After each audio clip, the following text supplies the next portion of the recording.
Well, also Tiger was in the news for a fair amount of reasons. Oh, he's had some great stuff happening. Did you guys He's see kind of his tweet? iconic looking. Did you see his last? He just had two insane last tweets.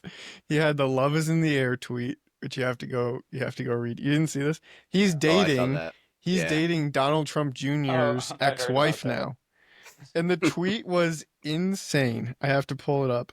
And then he also did he did an April Fool's joke that he was playing in the Masters and then said, haha, just kidding, my Achilles is still torn or a mess, he said. Because he just had surgery on that. But this tweet and the accompanying pictures, um, like he tweeted this picture of them in a hammock. I don't know if it's gonna Can't really focus see it. on it. Oh Oh yeah, my. The love is in the air. And the They tweet made the is, comment, love is in the air. yes, the tweet is, love is in the air and life is better with you by my side. We look forward to our journey through life together. At this time, we would appreciate privacy for all those close to our hearts. are they married? Wow, they want Journey privacy, through like life just together. Yeah, to they want let the privacy, but romance go. I'm gonna tell everybody, love is in the air. Wow. And This reminds me. it's insane. This is the inaugural. No, this is the annual. This is the anniversary.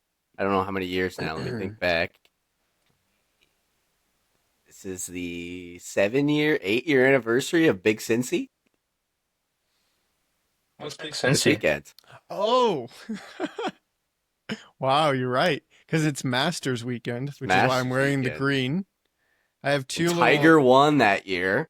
Tiger to 2019, one of the greatest things in my life. Last time I cried, Sunday 2019, Tiger winning. But this was one of my what would it be called? Like a little Easter egg, maybe? Easter coming up. Green for the Nice. Masters. Justin, But you tell the not get story what I'm about. saying? No, I know what you're saying. I No, don't I know even you Justin. are. Big Does Justin not Cincy get is the not reference? clicking. Oh my No. god, it's not clicking.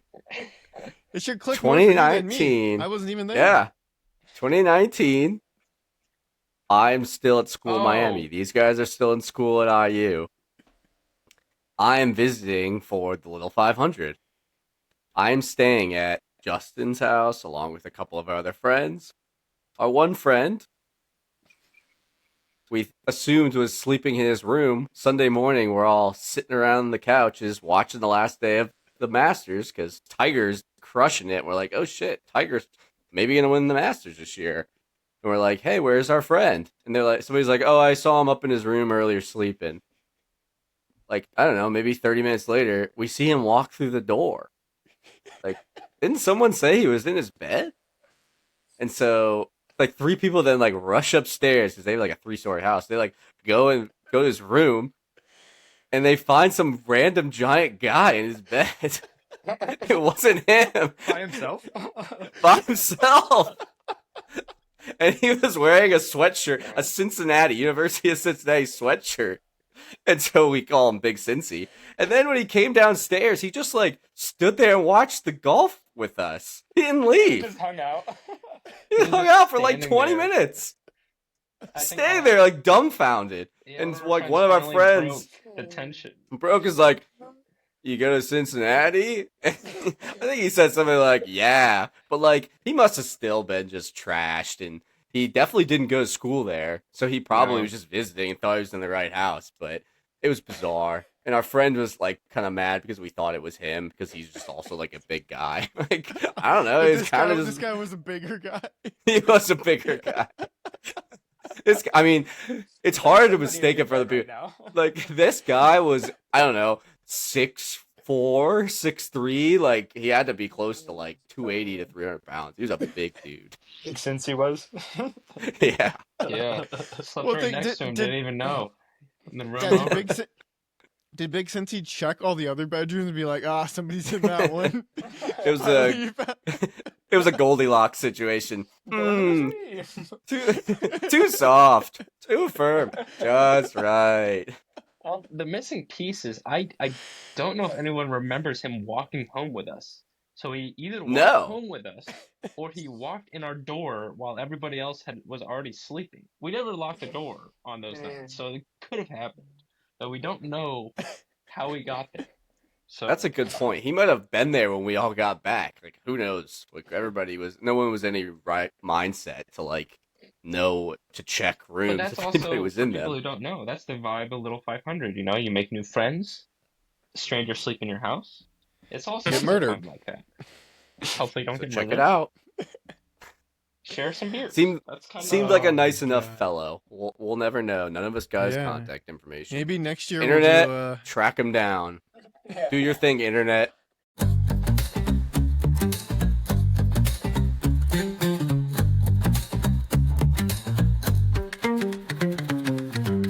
We've been talking since the 5th grade, and somehow we've got more to say. Beat kicks and faster rhythm. Inflation's high, the game's too steep. Stream wars rage while we lose sleep. Big tech's wild, the Fed's a mess, but let's start a party, I guess.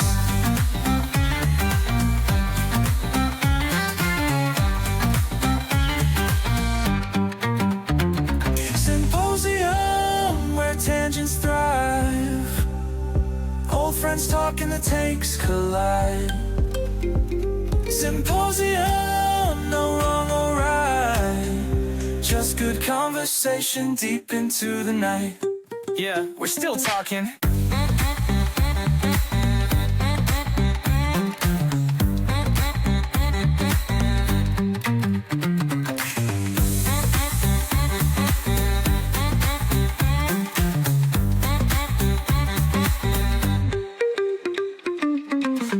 I had this idea for an app. Do you think people would buy this?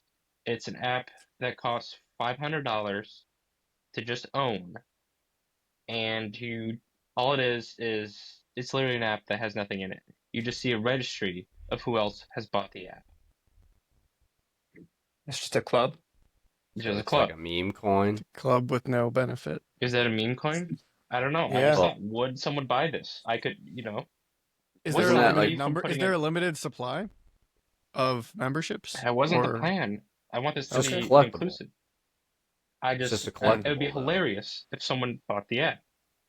Cost me But I you're know. not trading. You can't, and it's non-transferable, so you're not trading your non-transferable. membership. And it's a registry just- that I guess we can put it on the blockchain. The registry is always going to be correct. We'll verify every new member. I guess, are we starting a coin? Is this a coin? Is Hey, their millions name of gonna be people on bought it, or Trump just their coins, ID? so go for it. It's literally just an ID. Like- You can say however you. That's a fair point. So I could put your name on my thing. I could buy the app, and put your name on it. So it has absolutely no value. I don't want to It's regulate. just something to say that you have, and you're going to Already charge been done. $500 for it. It's already done? It's every already been done. coin. What do you It's mean? every digital asset. Is it $500?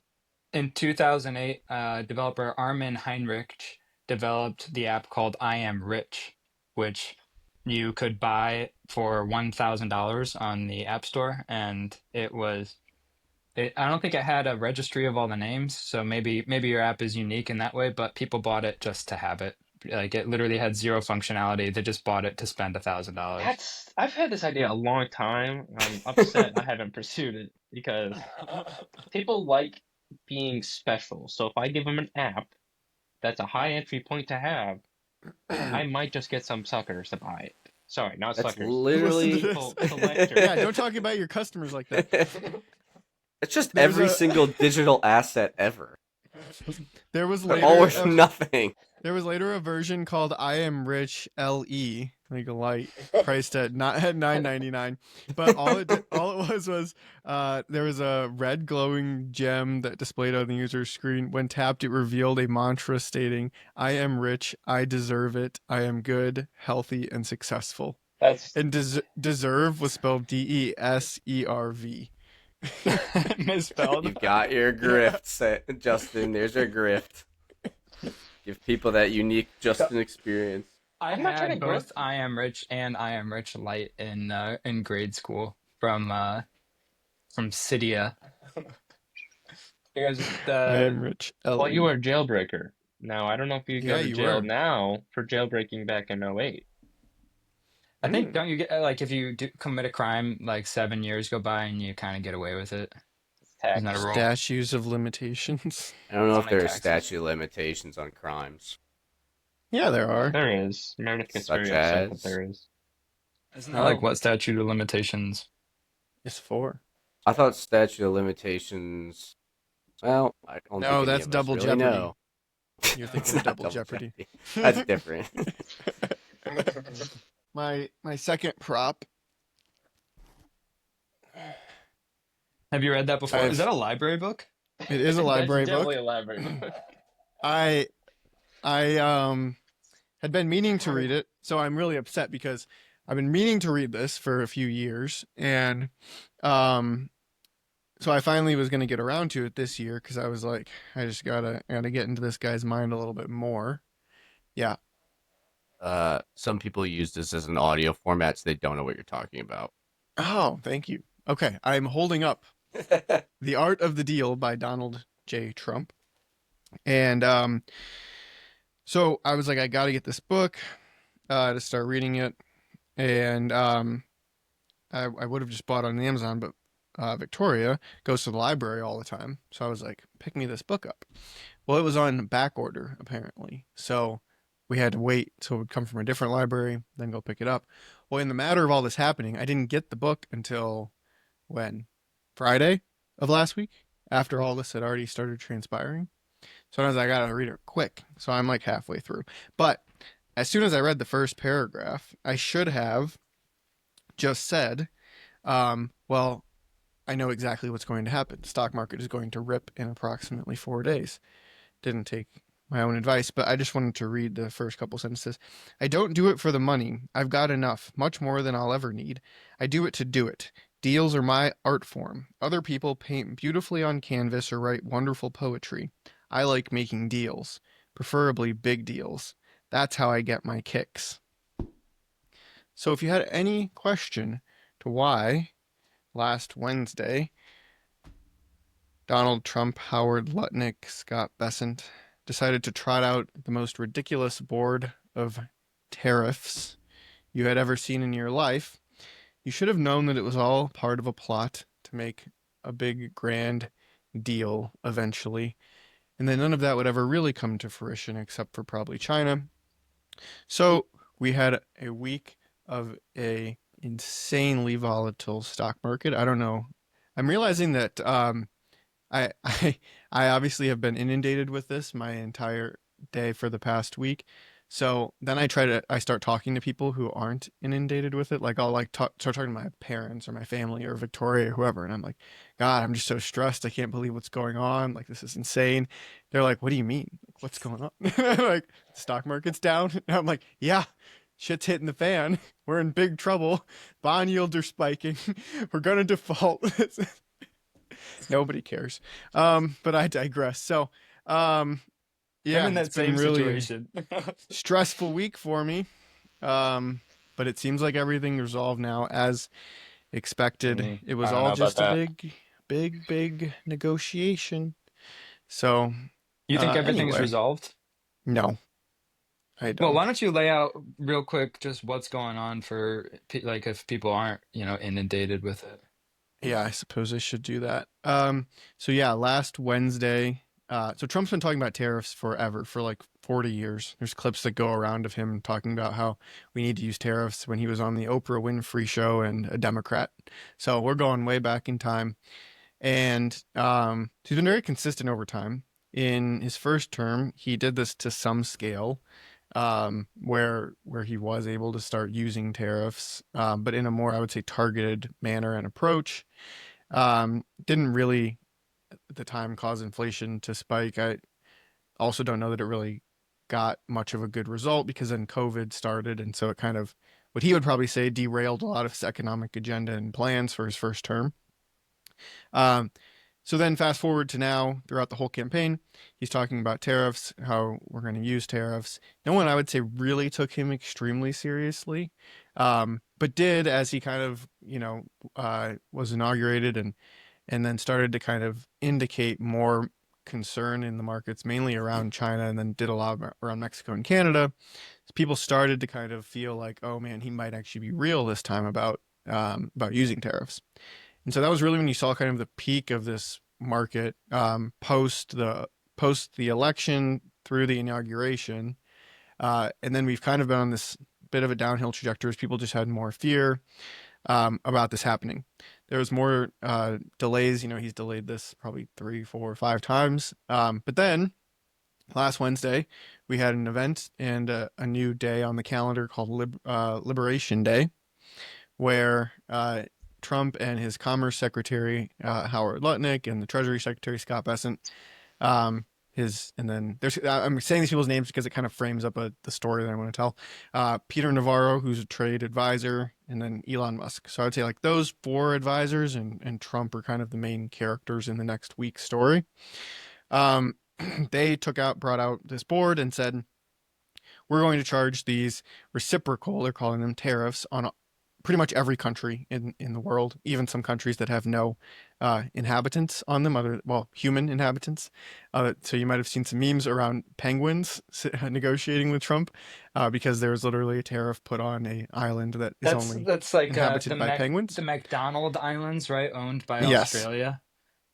Yeah, I think that's right.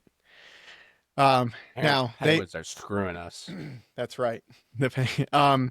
So it's kind of crazy. And then the size of the tariffs is what really spooked everyone, because that was the size of the tariffs on this board were massive and way bigger than anybody expected.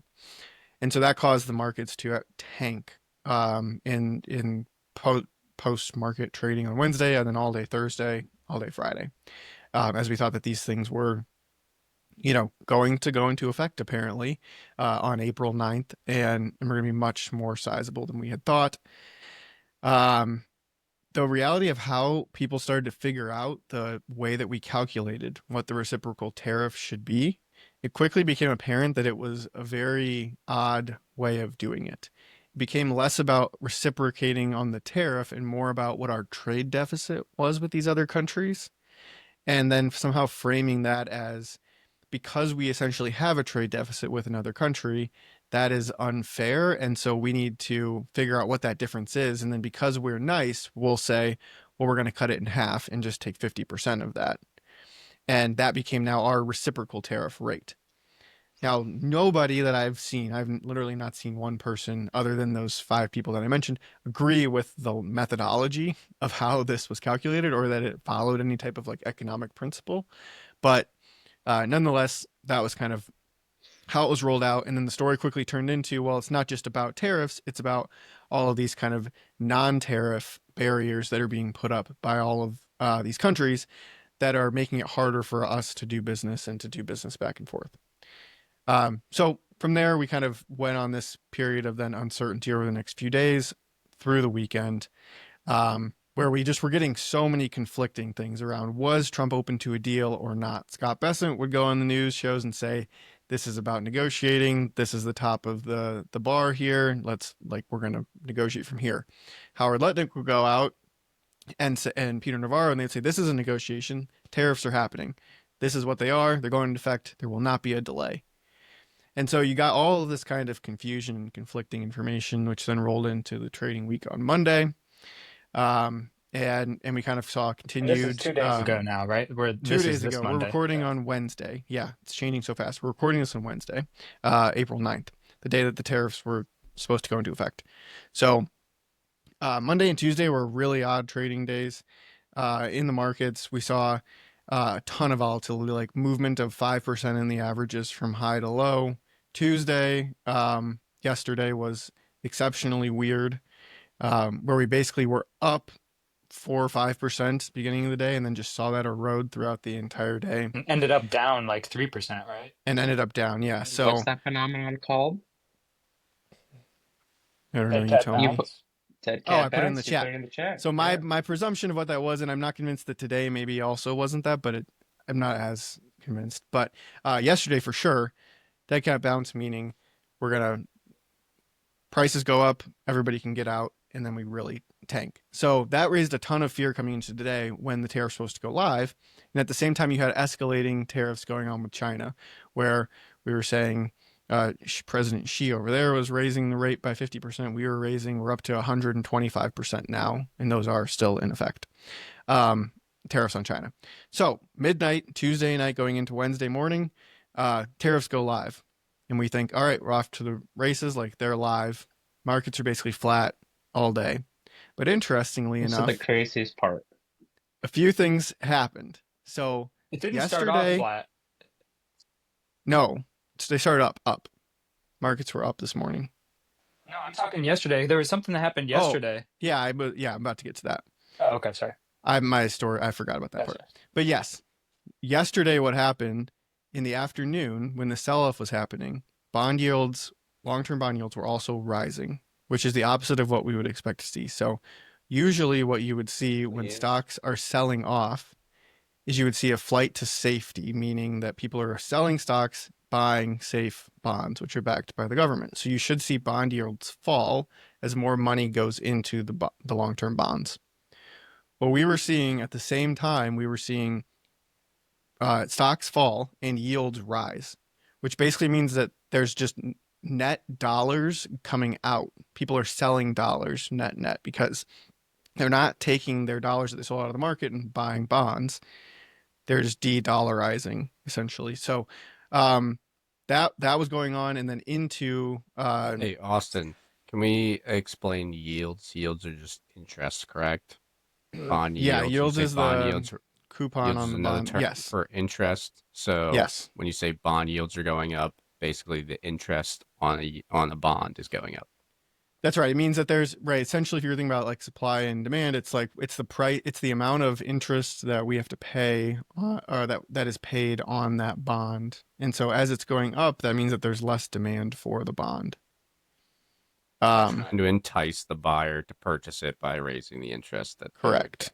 That's right. And the way you see that is the price of the bonds actually goes down in the secondhand marketplace. So if you owned those bonds, the value is decreasing because not as many people want to buy it. But Austin, really quick before you go to the next part. In the morning yesterday, the stock market was like, this is the first day that the tariffs are enacted, and the stock market was starting to drop pretty significantly. And then I think it was at around 10 a.m. that there was a news leak that the Trump administration was considering a 90-day pause on tariffs, and instantly the S&P 500 jumped up like 2.5%. And then about 4 minutes later, Trump comes out. The White House says, "Nope, that's not true. We aren't considering that. That's not an official thing." And then the stock market like erases its initial gains, and then it was flat the rest of the day. Like it seemed like it started Yes, off that was about to tank, but then it was like just scrambled. Like the algorithm didn't know what to do with. Tuesday. That was Tuesday that there was the leak. Yeah. Yep. Yeah. Yesterday there was this. Yeah, there was a leak, and it was so it kind of started to show you like, man, there's a lot of pent up demand here just for any piece of good news. Mhm. And so you were feeling like there almost couldn't be any more bad news. So any ounce of good news or a deal talk, like things could just really rip. So into then Tuesday night into Wednesday morning, bond yields really started rising. And there was a lot of speculation that foreign countries, China, Japan, were dumping U.S. treasuries to raise long-term bond yields. And so why that's important is because this year, by around June or July this year, the United States has to refinance about $9 trillion of our debt. And the way that we'll do that is we'll have to go into the bond market to buy $9 trillion worth of debt.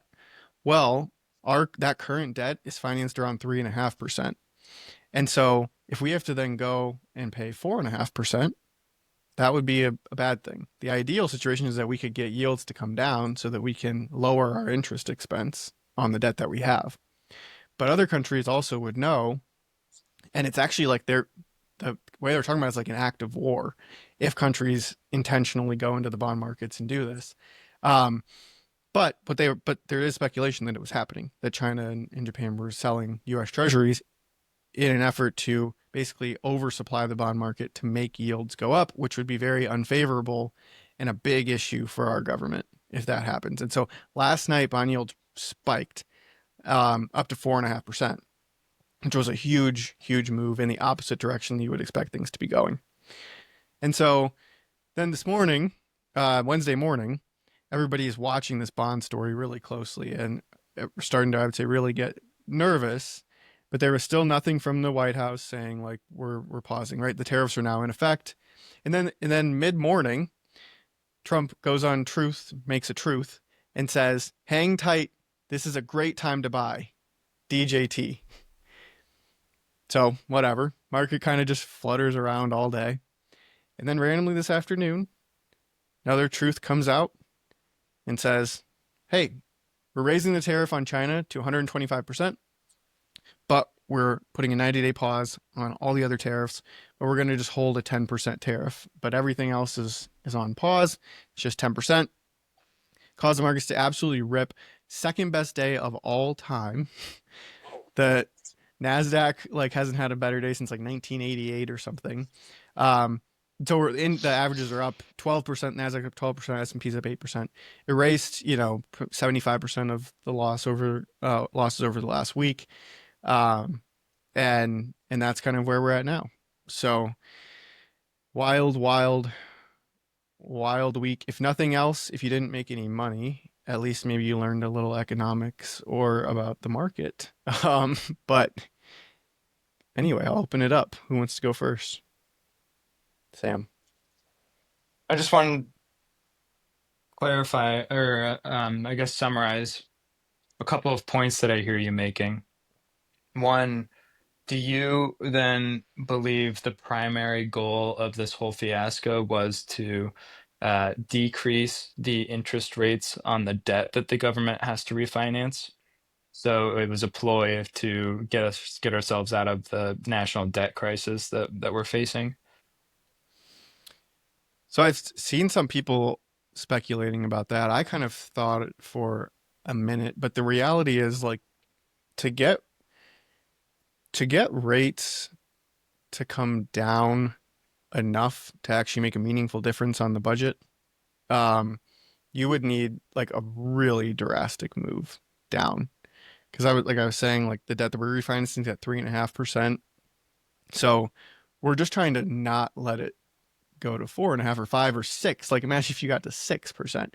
Now we're talking about hundreds of billions of dollars in extra interest expense. So I don't know that was. I think that was an added benefit that they probably were thinking about, but I think they did not realize how unpopular this would be with the markets in general, and the impact it would have on the world economy, and how unpopular it would be with every CEO and banker and everyone. Nobody that I've found, other than a few of those people, was really a big fan of this.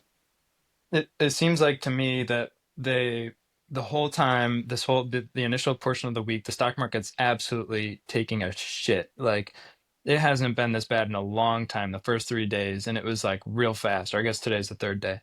And the whole time they're saying, I don't give a fuck. The tariffs are in place. We're not going to do anything about the tariffs. And it wasn't until last night when you mentioned that the bond yield spiked like literally out of nowhere. And then within 12 hours, they're repealing the tariffs and saying, haha, we're just kidding, like, we'll pause.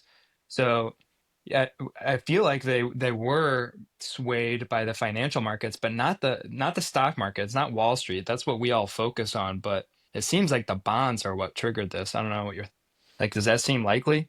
Yeah, I mean, Trump said today, he said he was watching the bond market. Now he's saying that we have a great, strong, best bond market ever, et cetera, right? But like they're paying attention. Scott Bessent is 100% paying attention, saw what happened last night.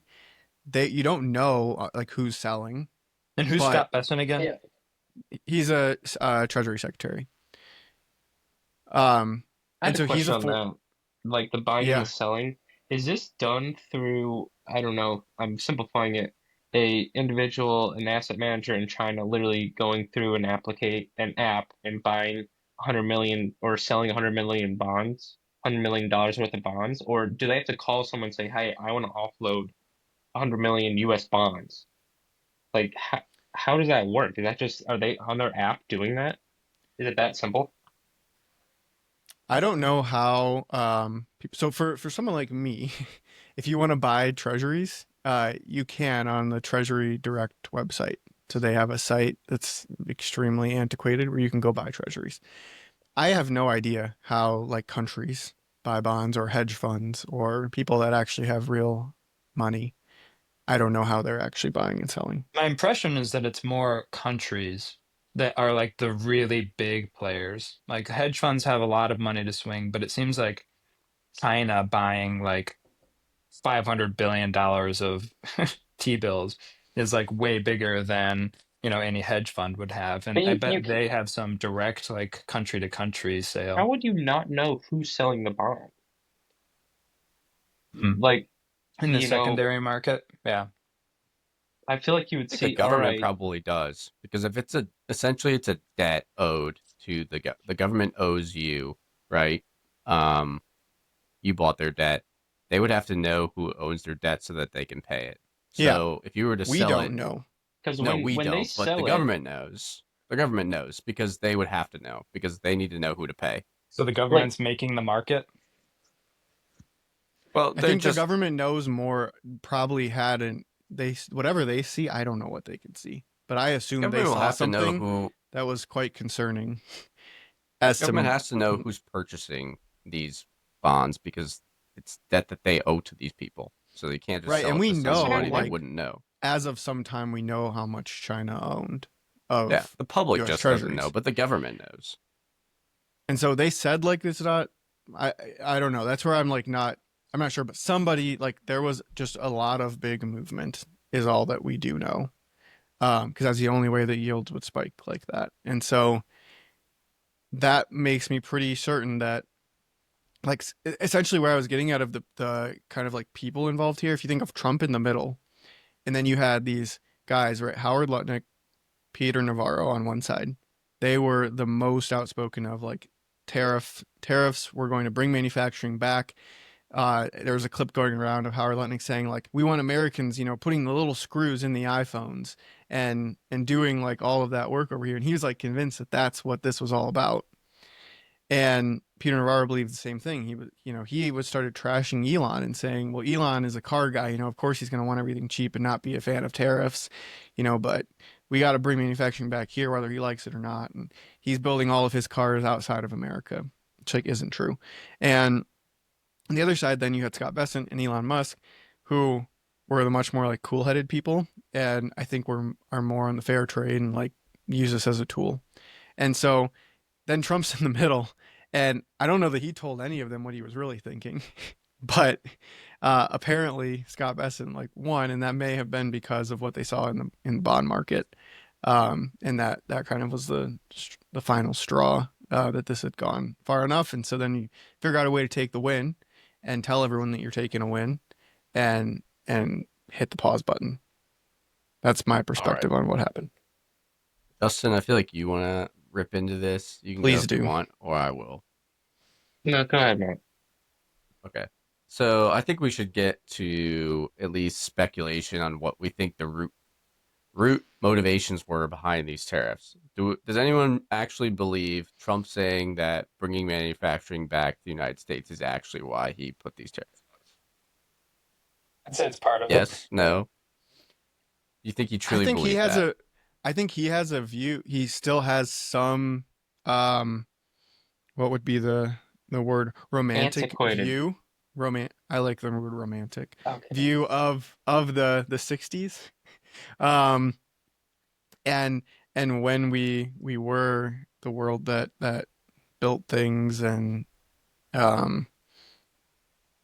like the comments he's made about like steel, like he said like you can't be a country if you don't make steel. He is like he's a guy of construction. He builds things. I don't know. So Can I take issue on that statement with the steel though? sure. Because I think it becomes a national security argument. If all that you have being the U.S. is the dollar, the weapons you have to defend the dollar. If you can't produce steel to produce those weapons, and your number one producer of steel is China, and they all of a sudden stop giving it to you, that's a major issue when it comes to national security. So even though it's not like, building like super heavy steel vacuums, I think it is true that if you don't have steel, then you don't have a country because you can't defend Mhm. it. Yeah, so I think that's like the argument for like he does have some belief that we do need to reshore some manufacturing. And then they keep using like the COVID example of like we didn't have the vaccines and the masks and all that stuff, which I'm not buying any of the COVID stuff. It's like using recency bias to make people feel a certain way. But anyway, Matthew, to your point, I think that that's possibly what he's thinking. I'm Or to your scared that he question, doesn't not to your point. like. Does Donald Trump and I have to assume they do, but like understand that this country is a service-based economy and has become so powerful because we're a services-based economy now. Like I understand the only ones like when you roll this out, I don't understand the blanket rollout. That made zero sense to me. Like if you want to bring pharmaceuticals back, if you want to bring steel back, those make sense. But then to just blanket tariff every single country, like that makes me think that's not the reason. That that's been the whole problem with this rollout is that there's no coherent direction. And maybe that was done on purpose. That's like Trump's MO, right? He kind of does what he pleases and he likes keeping people on their back foot. But it's a disaster because it's causes uncertainty, and that's the market. That's their least favorite word on the market is uncertainty. And oh my God, the last 5 days have been the definition of market uncertainty. And I like you have to take him seriously because he's the president. But like, how can you do this to your own country? I don't understand that. Jump off my So soapbox. no, that's what I was trying to get out of this question. So there is the camp that believes, sure, that his motivation behind all of this is bring jobs back to America. Um, but if that is his sole motivation, and he thinks we're getting screwed in all these deals, then there would be some sort of calculated, what Justin was saying, there would have been some sort of calculated goal of actual reciprocal tariffs. These were not reciprocal tariffs. That's a bullshit term to throw on this because they just jacked up. People, like Austin said, figured out how they calculated these things within like 10 minutes. It was idiotic. And I like to think that I like I would like to think they actually consulted somebody on this, but it sounds like it's probably one of those people who was in the room was like, Well, this what's seems like a good frustrating, idea. I think it was Peter Navarro and Howard Lutnick because I believe Scott Besson is a smarter like I know people don't know a lot about these people, but they are smart, especially Scott Besson is a smarter person than this. Like in his professional career, which he was a very successful trader in professional career, like would have never allowed for that to be like something that he put his name on. But some of these other guys like really fly by the seat of their pants, and I could see them like concocting this master plan up. And that's what I mean, then it concerns. becomes it's the art of the deal kind of a thing. Like, was this the plan the whole time to just use it as negotiation? I mean, that's the question that we asked on the last podcast was, is this just for negotiation tactics? Like, I feel like we should revisit that question because clearly now, with a 90-day pause specifically for negotiations, that was one of the things that we thought was like a plausible reason to be doing the tariffs. And I think if that was the goal, then they were successful at doing it. A reciprocal tariff, though, would have led to the same goal. If countries that you put actual reciprocal tariff on, saying we didn't just look at the trade deficit. If you said, okay, you guys are imposing a tariff of 10% on our goods coming in your country, we're going to also impose a 10% tariff, and no one from the United States would have been like, wow, that's ridiculous.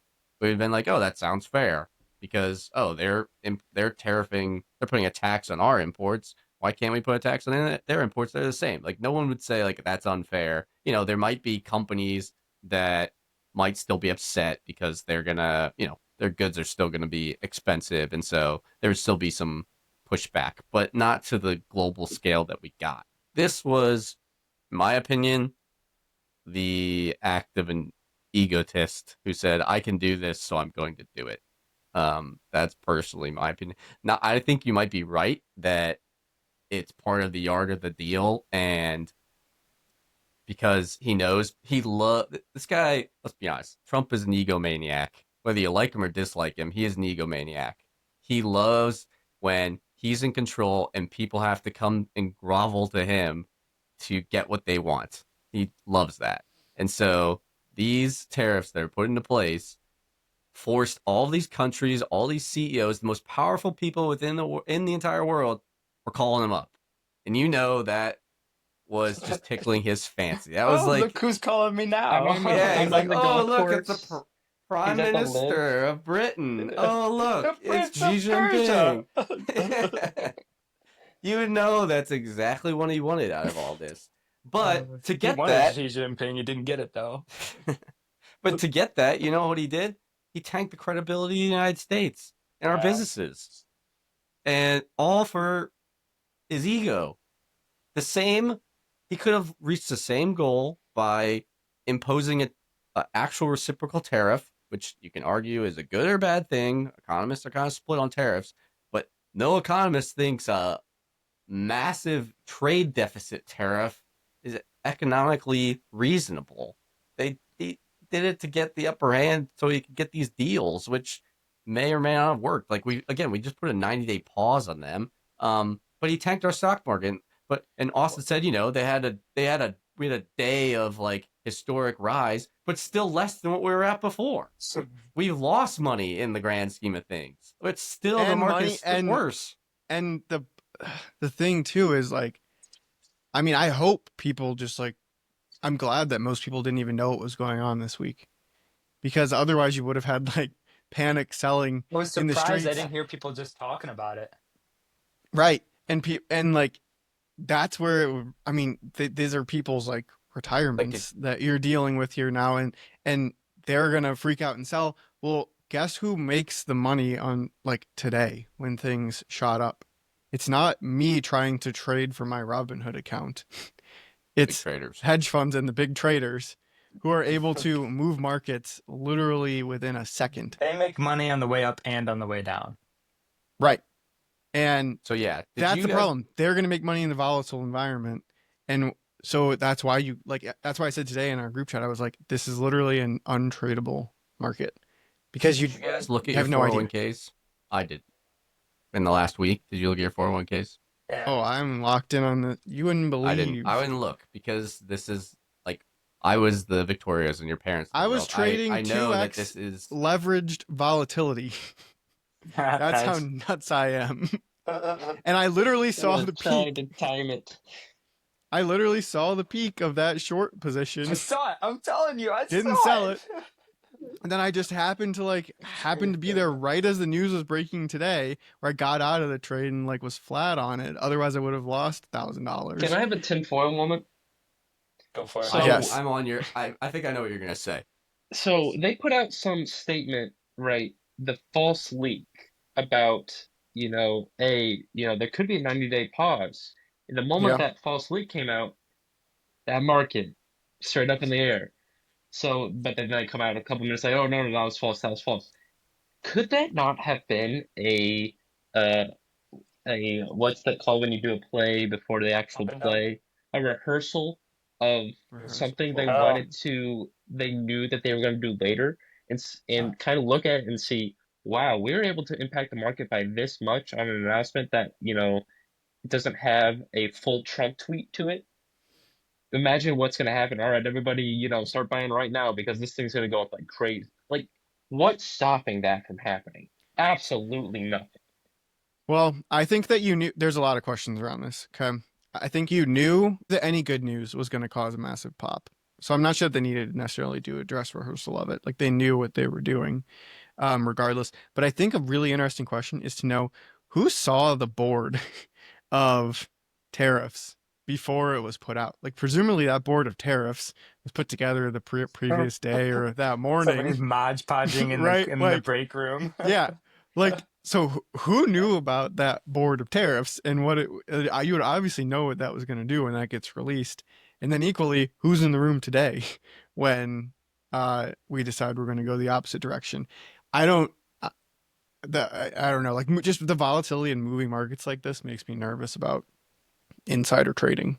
But That's what's concerning about Trump's cabinet and his administration is he filled it with a bunch of yes men. A lot of people don't want to say no to him. So, who knows? Maybe it was his idea. He's like, this board will help explain to all the people. Who's going to tell him that's a bad idea? Literally no one. He got rid of everyone who would have said no to him. And so he doesn't have a lot of checks on what he wants to do. And you had bad not only idea. that, you had like every CEO also like wouldn't have told him that was a bad idea either. Yeah, they're all nobody wants scared. to get on his bad side. So Everybody that has crossed Trump, he goes after. and And so now, no one wants to. yeah, because now he's got probably a list of senators. Because the few of them that did speak out and say this is a bad idea, this is going to hurt the American people. Now he's got that list. If God forbid he wants to do something to those senators, he's like, ah, these guys aren't loyal enough. We need to primary their asses.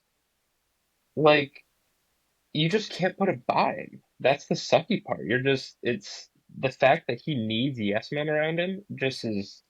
I know it killed his first administration, so that's why he did it, but it's not. I don't have to like the fact that that is the case. I hate that that's the case. I think the Funny second you said- question we should ask from Matthew's, on top of Matthew's question, is like, okay, we get a pause. What was the, like, what did we get? What did he gain? If this is a grand negotiation and this is the art of the deal, what did he get now out of this? I think he got, well, two things. I also want to have my tinfoil. My tinfoil moment's different than what Justin said. And actually, I don't even think it's tinfoil. I feel pretty confident there is something going on. But so here's my little tinfoil. We knew Trump is not above trying to sell a meme coin that makes him, or not directly him, but The day before his the election. people, the day The day- before the election, the he makes inauguration. hundreds of millions of dollars on, which is incredibly unethical, and we know he's not above that.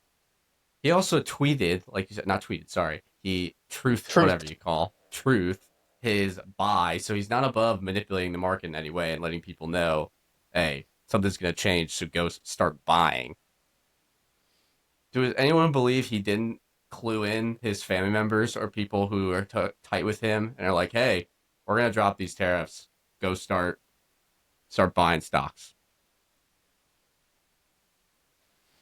Anybody think he's above that? I Silence mean, I is can't say sure that there's don't. no impropriety, but Yeah, I don't know. I don't really care, honestly. yeah, I'll tell you in the book. But what In I'm the saying book, he is- says he says he has at least 50 phone calls a day. So I can't believe What's that it have didn't to do get with leaked anything? earlier. You Well, I can't why believe do it doesn't you- get why do you leaked not earlier. care? Like Why do he's you not talking to care? that meeting. I think Why do you not care? Don't you think? You don't think his ego and leading to this impacting the credibility of the United States and taking the stock market, and we don't really have a real reason for it? You don't think his own personal gain has No, something I to do with that? I do agree with everything you're saying. I think that this behavior is rampant, and bringing this to like the forefront of like people's attention is a good thing for society. So, like, I think some of the things that he's doing, actually, I'm not entirely sure that the American people are going to be hurt terribly by tariffs. I think that's a really likely outcome, but so far, I don't think people have felt the effects besides maybe looking at their 401k. So I don't know. I think, yeah, I don't know. I lost my train of thought there, but what was I saying? I just think this impacts real people's, like, if you I feel for, I guess, the people who are like retiring. Like if this would have lasted for a lot longer and they were planning on using their 401k and their 401k just dropped 30%, like that would Yeah. suck. Yeah, There's and real I mean, ramifications to your actions that he's taking. He's the president of the United States, and it's leading to a lot I of mean, you have to volatility. literally, you have to take him literally. He's like been telling like throughout this whole thing, he was like, truthing out, hang tough, it'll get better, it'll get, just And hold honestly, in there, That's don't what- sell. That's his Yeah. MO. And, People have always um, been saying this. It's always And he been, told us he was know, going to do tariffs. He told us he was going to use tariffs, and then he did. You always So- have had to take him for his word. People, I have think every, I think it's all been totally fucked. And I think when he says sometimes, like his stupid little quip, like sometimes when you're sick you have to take some medicine, you got to go to the doctor, and sometimes it hurts, you're going to get better. Like I don't know how much faith I have in like his entire thinking of this situation, but I think that's true about the markets generally globally. I think it's true about the elites globally in our governments. And I think that what's going on, while it does suck, especially for people who are retiring right now, or for people who are going to lose their jobs because of it, or for, because now we're going to be in a depression or recession. Like, I think that the system was fucked and completely corrupt, and doing all of these completely corrupt things fucking, the system and trying to like right them or at least open things up to discussion, it could, I think, come out positively for the American people if you have faith in the American people to work for that. But I think that it's like wild and reckless and crazy, but I think that's part of what happens when you have a system that you're literally trying to pull apart and restructure. Like it's gonna be violent. That's not gonna, what's that one poem? Like I won't like go into the night sleeping gently. I have I no I know idea what what you're you're talking talking about. about. Okay, but here's my Do not problem with go that. gently As into far, that sleeping night or something like that. Here's my problem with that. The party line on the hard tariff side of all of this week was we are doing this to reorient global trade because it's been broken and we are the ones that are finally going to stop it and fix it. And this is what it's going to take. We have to do this to reorient all the trade and all the manufacturing and everything back to the United States. Okay, fine. If you want to do that and this is the method to get there, then you better stick to it. And you better take the heart. Like if it's going to break things to make that happen, well, you're going to have to do it to make it Well, they happen. said So my that they question is said like, well, now it's like we're paused and like we're going to just start negotiating. We're taking these wins. So what did we actually gain out of this? If you just wanted to focus on the things that you wanted to bring back, if you want to subsidize steel and medicine and everything to reshore it back here, then go work with those industries, go target those countries directly that are screwing us there and go deal with it. But don't try to tell us that you're going to bring iPhone manufacturing back to the United States, which is the yeah, most ridiculous there's a thing in the ton of world. ridiculous stuff in there. Um, I think this was a more or less a call to arms. Like what you gain out of this is A, to be determined with the negotiations that are supposedly happening with the 70 countries that called in over the next 90 days. But B, we haven't really talked much about how we left the tariffs in place for China at like 125% or 150% or something, which is like literally grinding the trade between the two largest trade partners, I think, in the entire globe to a halt, which will have ripple effects across all of the other countries that are no longer affected. So I think this was you said, "Hey, everybody." Fuck you, and then you ask them to line up and say who wants to be on our team and who wants to be on the other guy's team. And so we're going to negotiate with you for 90 days, and here's our declaration of war by leaving it solely focused. Like we just laser focused all of our, economic might that we can possibly muster. Like, how did we get to 125% tariff? We like slowly ramped it up there by first tariffing our allies and then tariffing, the tertiary, and then we tariffed the entire globe. And then we ratcheted up China and then got rid of everybody else and said, okay, everybody else, now you're with us. Like, don't worry, you're on our team. We'll protect you and fuck China. Meanwhile, in China, they're saying this is an act of aggression. The United States is bullying us. This is literally like an act of war, is how China is treating it internally. And so the Chinese citizens are feeling like very supportive of their government in standing up against it because there's a deep-seated feeling in China of the United States wants to contain them. They want to keep them as number two. And so there's a feeling within China that this is just the United States like sort of stepping on China and being a bully to keep them down. So there's a strong anti-US movement moving from within China. So this is like really the two global leaders facing off at one another. So I think there's more happening here, and potentially, we could disarm that. It doesn't have to turn into war. Like you can resolve these things through a deal, and then you end up with a new like world order that was handled, across the conference table. That's my optimistic take, but I've like it's so crazy, and I don't know what those countries are going to do and who's going to fire a missile. Like it's wild right now. I don't think any missiles are going to get fired, but I think like you said earlier, the U.S. Citizen hasn't been impacted by this so far. And I mean, first of all, industries that are completely gone, drop shipping, you can't drop ship anymore. If you had a small business that was drop shipping from China, that is completely out the window unless you want to mark off everything by 100%. Um, Amazon packages, Temu packages, well, we're about to see a total, you talk about global reshaping. I mean, Amazon and anything that orders from China is going to totally change. So we're about to see the US consumer directly hit with a missile of sorts, an economic missile, if you will. Um, I I'm wondering if Trump or did not think China was actually going to go ratchet up with him. Did he underestimate the resolve of China in this one? Because, I mean, what's stopping China from going up to another 25% tomorrow? And Trump, being Trump, has to whip his dick out and do another 25%. Like, this, so what's the end game? Like, you have to come to the table, and there's been no calls, obviously, between Xi and Trump. And that's actually one of the few phone calls with Trump I'd want to be on the phone, like a fly on the wall. Like, how the hell does that go? It's like, Mr. G, we're the best country ever. You need to help us.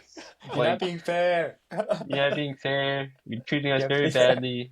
Like, That's the worst Trump I've ever heard. I've never had a good Trump impression. I can do the hands. It's but better that's than I about could do. Oh, mine's not good. That's why I'm not doing it. But that was bad. it. Yeah, I don't know. We're gonna see. You're right. Like, everybody else, maybe is picking sides now, which is kind of a scary thought as well, because now you're asking other countries. We're really gonna see who is in bed with China now. Why would I they mean, that's side the with us? that's We the just put headlines right tariffs on now. all of them. Just so you know, the headlines on the news sites right now are quote of Trump: "Do not retaliate, and you will be rewarded." Yeah, Donald it's Trump. like that. I saw that and I was So- like, "Oh fuck!" Like that's not. I'm not proud of that, and I wouldn't want to be on the receiving end either. So I would say it's pretty clear what the game plan is from here. But I mean, But I if don't the- know what does a good deal with China look like? Like, what do we want? And that's going on to a deeper question that I was gonna raise before all this crazy stuff happened. That I was gonna bring up here is like, some people are arguing that it's a net good thing that we maybe don't import so much junk from China and I would don't argue fill that. our houses with that stuff. There's no way that that's not inflationary then. So it's like, I don't know what do you guys think the right solution is? Well, Like, would we be better off without China? Weren't we, I thought there were incentive for U.S. companies to get out of China and move their manufacturing into countries like Vietnam and India, right? And we've been pretty successful in doing that. I think Apple moved their manufacturing. Um, Yeah, they have been. Vietnam's having at least according to podcasts, is having a big capitalistic resurgence because so many companies are moving into Vietnam. But then all of a sudden it's just out of left field. I feel bad for big publicly held companies. There's no way you can handle this with grace. I don't know. Yeah, It's so just, what are you supposed to do? Have you seen that interview with Tim Apple? I think it was a couple years ago. Tim Cook, or as Tim Apple, as Trump would say. He did an interview about labor and why they use Chinese labor, and most people assume with all these massive companies that they use Chinese labor because it's cheaper, but that's not why they do it. It's that they are highly skilled at manufacturing in China, like their tooling. They have millions of engineers who know how to use the tooling and adjust the tooling when they have, because they're always building a new model of their phone or whatever, any sort of technology. They have a highly skilled labor force that we don't have in the United States, and they don't have in Mexico, or they don't have in the Philippines. So it's not that like China, like that was what it was, or at least that's what he said. He said it used to be very cheap, but within the last, in the 2000s, it's because they're skilled labor force for what they need them for. So it's not easy for these companies to just pick up and say, okay, well, South Sudan would make our phones for way less, but they don't have a labor force that have the knowledge to do it. So This is what hard for Justin these was companies saying. to pick up and move out. This is what Justin was saying last episode around Taiwan Semi and or Taiwan and the semiconductor industry. Why is it there? Well, yes, we think of these countries as being the place where it's just like, yeah, you're working like on a dirt floor for 100 hours a day for $0 pay. But the reality is they've all had incentives over these last 50 years to automate their facilities and to upskill and to make their facilities highly automated, highly like, just a huge, great manufacturing place, like you're saying. And so, yeah, we couldn't just go do it here. And beyond that, it would take years to scale that up here. It would cost so much, it would never get done. And you'd have so much changing policy constantly that it would never make sense for a US company to deploy that capital here to do it. let alone the fact that it would double the cost of whatever you're producing. They have a Um, comparative advantage. It's just so yeah, this is macroeconomics 101. I'm sure we we all take wouldn't do this economics in trade. college. We wouldn't have trade deficits with the rest of the world if it wasn't mutually beneficial. Yeah. That's why it exists. I don't get what the reshaping global trade because it's broken right now. First of all, I haven't had a big explanation of how it's very broken at the moment, right? They just keep saying it's broken, keep saying it's broken. It's just, I haven't heard anyone explain to me how it's broken. Like, oh, they're treating us poorly. Okay, because like Ford is making maybe not as much as they can over there, but Ford's still a pretty good company. So like, I don't know. I don't understand I think where the I think it goes, I can sort of speak to that a little bit. And this actually touches on Matt. You talked about like the point of doing reciprocal tariffs versus doing like these sort of deficit ideas.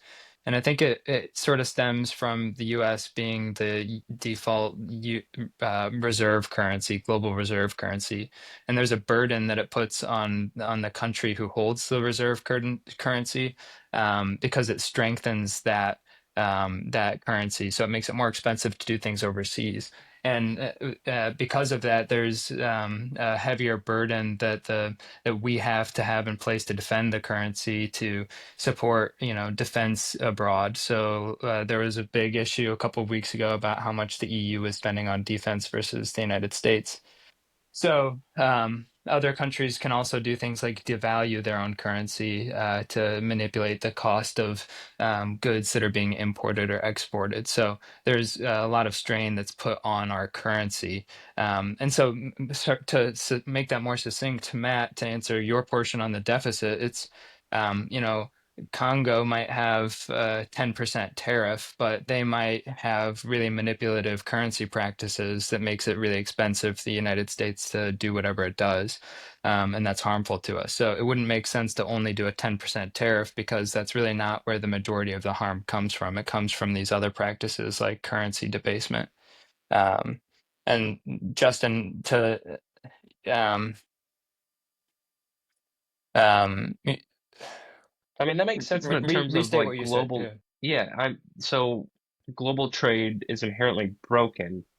So is it inherently broken because companies, since they're not the reserve currency, are just manipulating their own currency again to hurt Ford from importing cars to their country? Yeah, like VAT taxes are an example of that Yeah. like Europe and Cat, or I Australia think have, Canada has one as well, yeah. where they are in a lot of those cases, it's my understanding, like those taxes go directly to subsidize like car manufacturer, so that they can build cars in those countries and not have everything brought in from the US. And so that would be like an anti-competitive thing that the US feels is being done that we don't do to their cars when we bring in a German car. I guess I mean, that makes sense in terms of like wanting to stop that.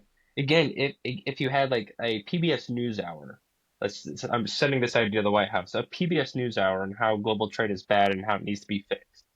Like that would go so far. Otherwise, politicians are just saying it's all broken and we need to fix it. Like, The other point I wanted to make on that, on a way to why it needs to be fixed or why it's broken is, I think if you go back to the manufacturing issue where there is so much that is being exported to places like China. And by the way, I wanted to plug again the AI Superpowers by Kai-Fu Lee. He talks a lot about the automation and the advanced technology that China uses in its manufacturing. And Austin, you're exactly right. Like it would be impossible for the United States to be able to produce like China does. And I just wanted to tie this back to the bond market and what happened yesterday, where we started the conversation, because I think this is where it gets interesting. That one thing that the United States, I think you'll start to see them do, is to discuss not paying back, like intentionally defaulting on any enemy states. So if we are in a state of war, then we'll say, no, fuck Russia, fuck China. We're not going to pay back any of those bonds. So instantly there's like a couple $1 trillion off of our debt. So I think that's one way that we could help in our sort of negotiation is by using that as sort of a threat and a way out of our debt situation. I think you'll start to see that discussion Who would happening. buy that? Nobody would buy it. You're just extinguishing it. Like, I'm just not going to pay that back. Oh, that would severely Have hurt we ever the done credibility that? of the United States. Have we ever done that? No, the United States hasn't, but I think this is something, another book plug that I think is a really must read for what's going on today is Ray Dalio's Changing World Order. And this has been happening with all of the other world orders, like when Britain fell, when China fell, like a long time ago. This kind of discussions, it doesn't always happen, but it's always raised as like a potential option is to like, all right, well, I guess we don't have to pay back the China's debt. And I think, if we're a service-based economy and nobody has jobs anymore, if we default all of China's debt and then Trump mails you a check for $50,000 and he's like, here you go, it's a free year on me, like go party, or like come and I'll pay you to go like build me these bullets or whatever we need to wage our war. That's an economic nuclear bomb, though. Like, Yeah. I think you can't do it because the moment you do that, China, the All In podcast Yeah. presented this. China goes in and straight starts ignoring IP rights, intellectual property rights. So they take Microsoft Word. This was the example, and I thought it was great. They take Microsoft Word, copy it word for word, and start selling it for 75% cheaper. Pun Like- intended. And that's another issue with global trade. Like that's another reason why things are fucked up. Like you How can't do you litigate in stop China. that? You There have has your to be ideas. some sort of You stop it with things like a 125% tariff and say like we are literally waging war on this economic system because you guys are being unfair. You're stealing all of our ideas and like selling them for cheaper and using them internally, doing a lot of things that are unfair. And you wouldn't see that in a tariff number that they're charging. It's just like how they behave. Well, one quick thing. So there's of our $37 trillion of debt, $8 trillion is held outside the U.S. Only 1.15 trillion by Japan, 750 billion by mainland China. So I hope that we don't get to a place where we default on our debt. You notice how confident I am in the U.S. dollar. I was like, "What do you mean? What do you mean we wouldn't pay it back?" even to those countries. Well, wouldn't they just sell it? Wouldn't they just, if the U.S. was threatening to? That's what I think happened last night because I think China just has sell a ton of bonds and they were just dumping the market with their bonds and that would cause the price to spike. So I think if that happened, I think that is literally the nuclear bomb. So I think that's what made Trump blink was like, oh fuck, like if that happens, this whole thing is actually like exploded. And I wanted to have a conversation here. I didn't want to like do that. I wanted to sit across from the table. So I think that's what happened. Yeah, I would say like that's not. Yeah, like that's not very creditable. Like they wouldn't try to cancel the debt because they would just sell it and then that would tank our bonds and no one would want to purchase them and then we'd lose complete credibility that we. I mean, I don't. Hey, that would tank our dollar. I can't imagine not we if you were had already much. in a war. If you were in We war are the with one. them. We're the most, but that would tank our entire dollar, and like that is the reason people buy the U.S. They buy U.S. bonds is because we're the least volatile dollar. We're I think the our least allies volatile would buy our currency. bonds. But if we said we're defaulting on our IOUs, these bonds, our dollar would tank. We would lose all credibility, and we'd risk not having where would they dominant go? currency in We the have world. our Bitcoin reserve that we're I just think building. that would be way too risky. I don't think they would threaten it because it's really just hurting ourselves. Like you said, like the fact that China started selling all these off. I think the raised dollar is the dying. I yield. think the dollar is dying. And what Trump is trying to do is be one of the contenders for whatever comes after the dollar. Like I think there's going to be a new world order. We It have could it. be the United States. I think the dollar is dying. I think it's like We up still for grabs. have the main currency. Why would we For now, but I tank think it it's more? No, I think it's tanking like that. It's at its life cycle. I don't think this like I think Trump is doing what happens at this stage in a currency's life cycle. And he's doing it, I think, recklessly, but this is just the kind of decisions that leaders make over and over again. Like this is proven throughout history over and over again that this is like what happens to the dollar and then how it causes geopolitical tensions and how they respond through policy, through currency policy, through yeah, currency policy, I guess. You're giving this man too much credit. No way he read Ray Dalio's book.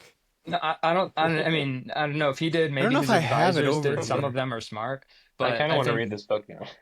even if you Good don't book. read it, it's like these are the options that start to bubble up, and then you start to get more like autocratic and authoritarian leaders like Trump, and you start to have more hierarchical government systems where everybody is yes men. Like all of these things are characteristic for the end of a global reserve, which or a global order, which this has been the U.S. global order for the past like 100 and something years.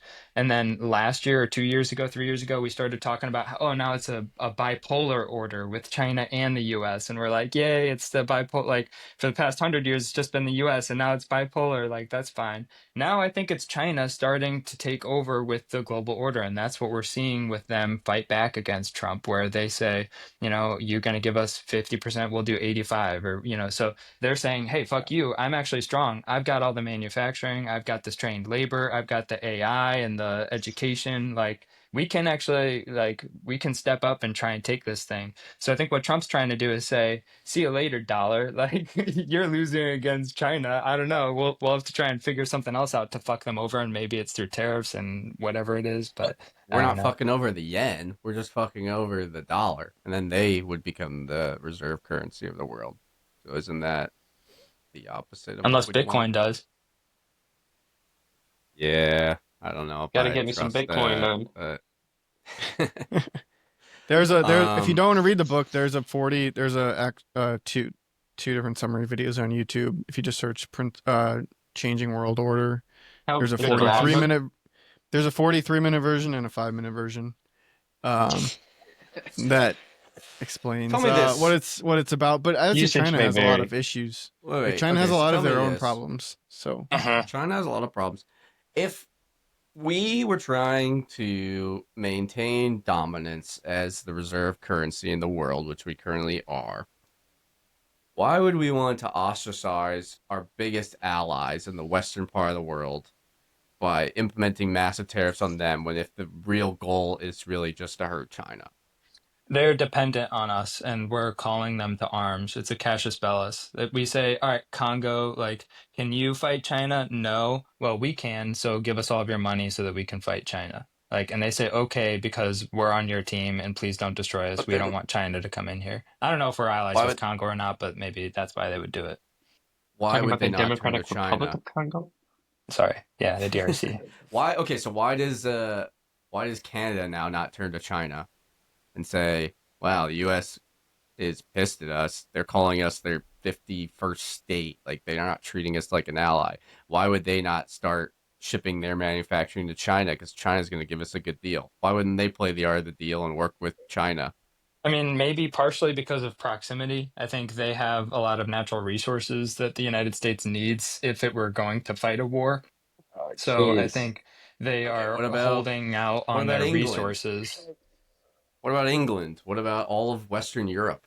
We're implementing tariffs on all of them. Why would they? China's just as close to them as they are to us. Why would they not start working with I China? think because the United States can't afford to fund all of their military efforts against Russia and against North Korea and against, I don't know who else. A lot of African countries would probably fight with China. So I don't think the US can afford to do it. And they said, hey, you guys got to pay for your military. And they said no. And then they kind of agreed to do some earlier. And now I think it's again the US just swinging around its big dick and saying, all right, you guys are on our team. You gotta, you give us all of your economy has to go towards this effort now. I just feel like if you're trying to, I mean, I get what you're saying. That it's a strategy, but it feels awfully risky to say, well, we're just America. We're bigger and better, and you guys are just going to cave to what we say, as opposed to trying to go the route of, hey, would you rather have China be the dominant power within the world, which is ideologically very different than your countries, or the country that's mostly ideologically aligned with your countries to work with us to ensure that China doesn't take over. Yeah, I think it was an inflection point. It's the dollar is going to die if we don't do anything. And so it's cashing in the ticket. It's saying, okay, before this thing kills itself, we're going to cash it in and we're going to try and fight, this newcomer who's trying to take our spot. So I think that's why you do it, is because it's not just a matter of choice. It's like the amount of debt that the United States has and the amount of debt that it funds in all of the other countries and like tertiary markets that are like derivatives of US denominated debt is the entire global economic system. And it is about to be called to do because the United States is becoming insolvent with the amount of debt that it has. So if we just continue down the path that we're on, then it will implode and we'll just lose it. And then the next strongest player is just going to step in. They're just going to waltz right in and say, thank you. They'll take the keys and move in. That's China. So I think instead it's, all right, we see that this is going crazy. We're going to axe the entire federal workforce and we're going to do all of these crazy things through Doge that are going to be really painful to a lot of people. And we're going to try and take the natural resources from Canada by force, and we're going to tariff everybody so that they're either on our side or we can, wage war against them. I think it's like very clear. All of this is like trying to armor up and take all the power that we have and see what we can do with it, because there was a urgent timing where we were about to just fizzle out, I think. So it's a crazy gamble, I agree, and it's really damaging in a lot of ways. But I think the reason why you wouldn't want to do it is because then it would be guaranteed that it's not somebody who necessarily shares your ideals and your values and your your whole systems. And if you can't even afford to pay for your military, then they're probably going to be taking your land and moving in, and you're just going to like lose your entire country. So I think it's really an existential issue that's causing these kinds of crazy moves. And people don't realize that. Like, the only reason you would do these crazy things is if your back is up against the wall and it's an existential issue. I don't So you think know. the I mean, we dollar's could go back and demise forth. is inevitable? Yeah. I think we could go back and forth with this for a long time, and it does sound like Trump took maybe the most drastic, as his MO is. He shakes off the common action that most people would take and ramps it up to 100 degrees, even if he doesn't have to. So I don't know. I don't think we'll ever So agree on if he it's doesn't have very good right or tact at wrong. all. None. Because if so, you're saying, Sam, basically it would have been, if I don't know, another Biden administration, so Kamala gets voted in, it would have been status quo, but you're saying that's just a slower dollar demise, essentially. Just the debt rising, rising, rising. But what's stopping you from then implementing your other idea of a default? Like defaulting an enemy country, right? I don't Yeah, I know, think it's like, it's probably just how much power have you lost by that point. Like, you may still have some leverage, but do you have as much? And how much stronger is China by that point? But I think yeah, and it's not really a fizzle into the night. I think it happens slowly and then suddenly all at once, where it's like, I mean, you look at how much we're paying in interest every year, and that's like an exponential growth. It's a literal debt spiral. Here's a personal moment that I'll share with the viewers.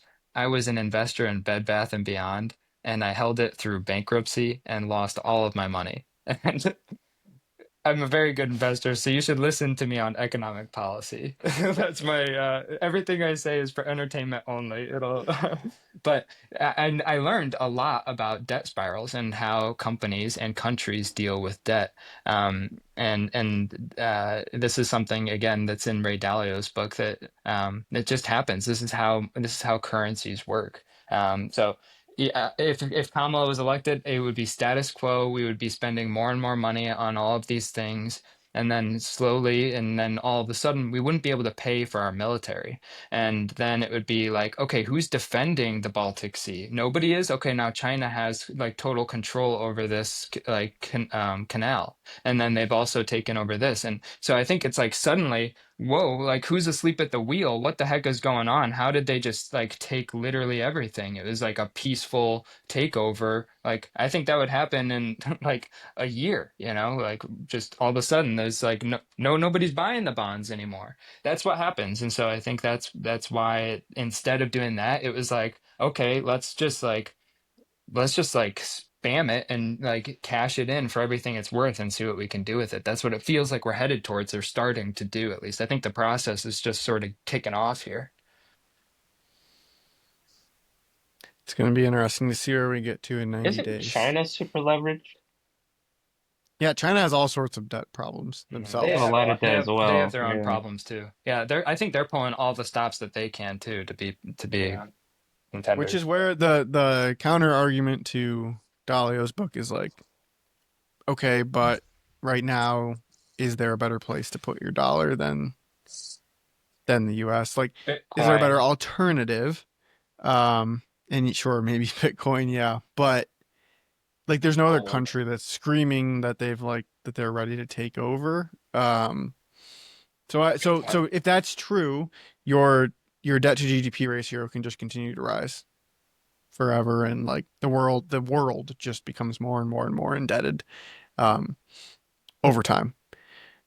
So maybe I would that's where argue we're also the interconnectedness plays in our favor. Like the globalization, all of our markets are connected, right? Now that we have all this global trade, our markets are so interconnected that if we went into recession, the global economy goes into a recession. So I feel like trying to implement tariffs to decouple the United States from the rest of the world is not going to happen. We're not going to start bringing jobs back here. That's short Yeah. sighted. That's what he can sell to his mega base. But we're not bringing manufacturing jobs back to the United States. It's not going to happen.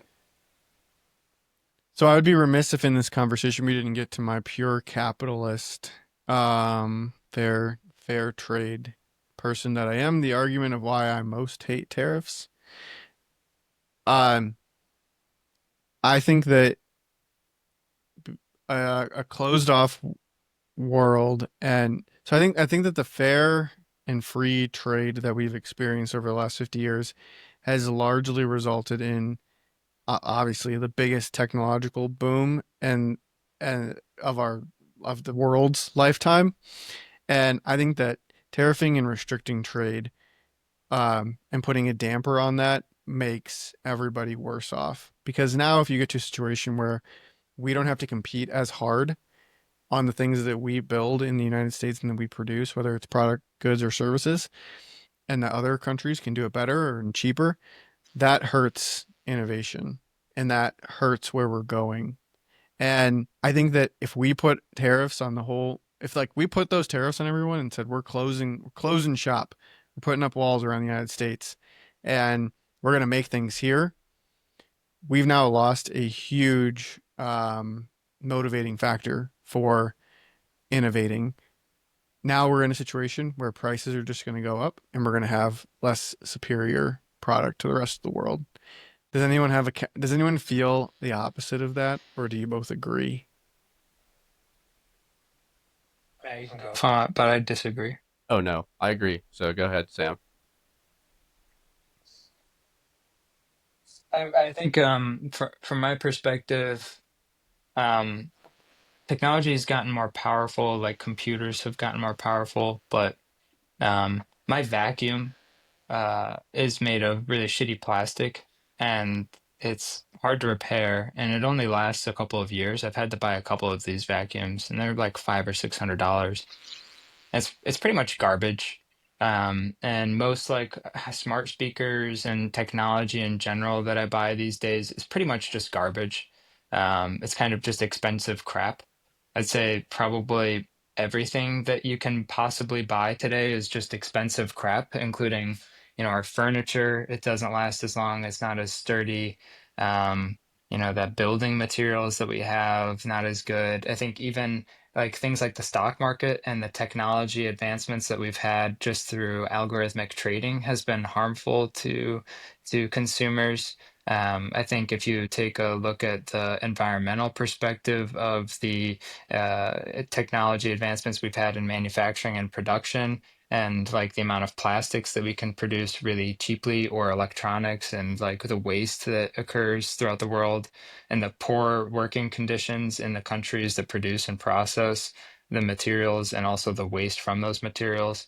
And I think also, if you look at like suicide rates over time, it's like 2006 or something when Facebook comes out, that suicide rates have just been like sort of an upward tear ever since social media comes out. So I think like internet generally has been bad for people as far as their social lives and loneliness epidemics and things like that. So I think overall, the point I'm trying to make is it feels like the globalism and the never ending like increase in technology and developments, while cool and it makes some lives better in many ways, I think has been sort of a net negative, and maybe could be reoriented to make more positive influences in people's lives rather than negative. It feels like that hasn't been the focus of the technological advancements. The focus has been just more.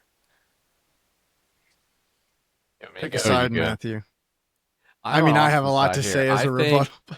in rebuttal to, I am with you, Austin. I am for free trade. I think globalizing our trade has allowed us to afford things that we never could have. Like in our lifetime, we've had global trade and things have been very affordable. Things that our parents, like, let's look at the price of a television. When we were kids, those massive box televisions were like, you spend $1,000 on that thing. Now you can get a 60-inch TV that you can mount on your wall for like $200. Like, also, into like to Sam's point on like a lot of the crap. So you're right. There is a lot of crap because there's an incentive for people to always produce. Our incentive is not necessarily for things to last, but there's an incentive to always produce things. So I do agree with that. But I would say you get what you pay for. So there are a lot of high quality products that I've used for like a very long time that were more expensive, but that company is willing to produce it to last because at a higher price point because they know people will keep coming back and buying because like the quality is good. Like, I mean, these headphones, I have these like Audio Technica headphones. I bought these in like 2014 or something. I've had these for like at least a decade, and I still use them because they're so good quality and they're expensive when I bought them, but they last. Or like, if you a really Stuff was interesting nice in read. 2014, though. Stuff was nice back then. It's gotten worse. Well, look at have you ever read this is a good read. Patagonia, Yvon Chouinard, he's the inventor of Patagonia, the clothing company, and he wrote, like, I don't know if it's an autobiography, I can't remember. It might have just been a biography on him, but it's a very interesting read. It's a pretty short book. It's like 100 pages or something. And he basically just talks about his like business philosophy, and Patagonia is a perfect example of like something that will last. Like if you buy a Patagonia pullover, that thing will last you probably for your whole lifetime. And if it doesn't, you can send it back to them and they'll give you a new one. Like, and they are all for a right to repair. So that if you send it in and it's got like a rip in it, they'll repair it for you and send it to you. So I do think there are companies that value things that last, but you're right. It is kind of rare. It's not everybody, but if you are willing to pay for it, you can get things that last. But I think overall, I would agree with Austin that it leads to more affordable products. It leads to innovation. If we can produce things at cheaper, then we can make more money, and which enables our companies to then innovate even more because there's so much competition, right? It's in essence what it's supposed to be. It's So I'll let broadened. Austin. I mean, yes, I would say it's broadened the spectrum of the competitive landscape in pretty much every industry, which is a net good thing. We're enabling lower income people to afford the luxuries that previously only wealthy people could have had. Also, okay, maybe there are poor working conditions in other countries that are producing this stuff, but they want to be doing that. They are trying to run up the economic ladder. They're willing to work 15 hours for a lower wage doing jobs that Americans would not So be they willing can to feed their do. families. Like you can't just like Yes, but enslave people economically and be like, no, they're happy to do it well, because they they really could want have the no. money. I mean, do you want them to have no money? Like if they that's where they're at in the world.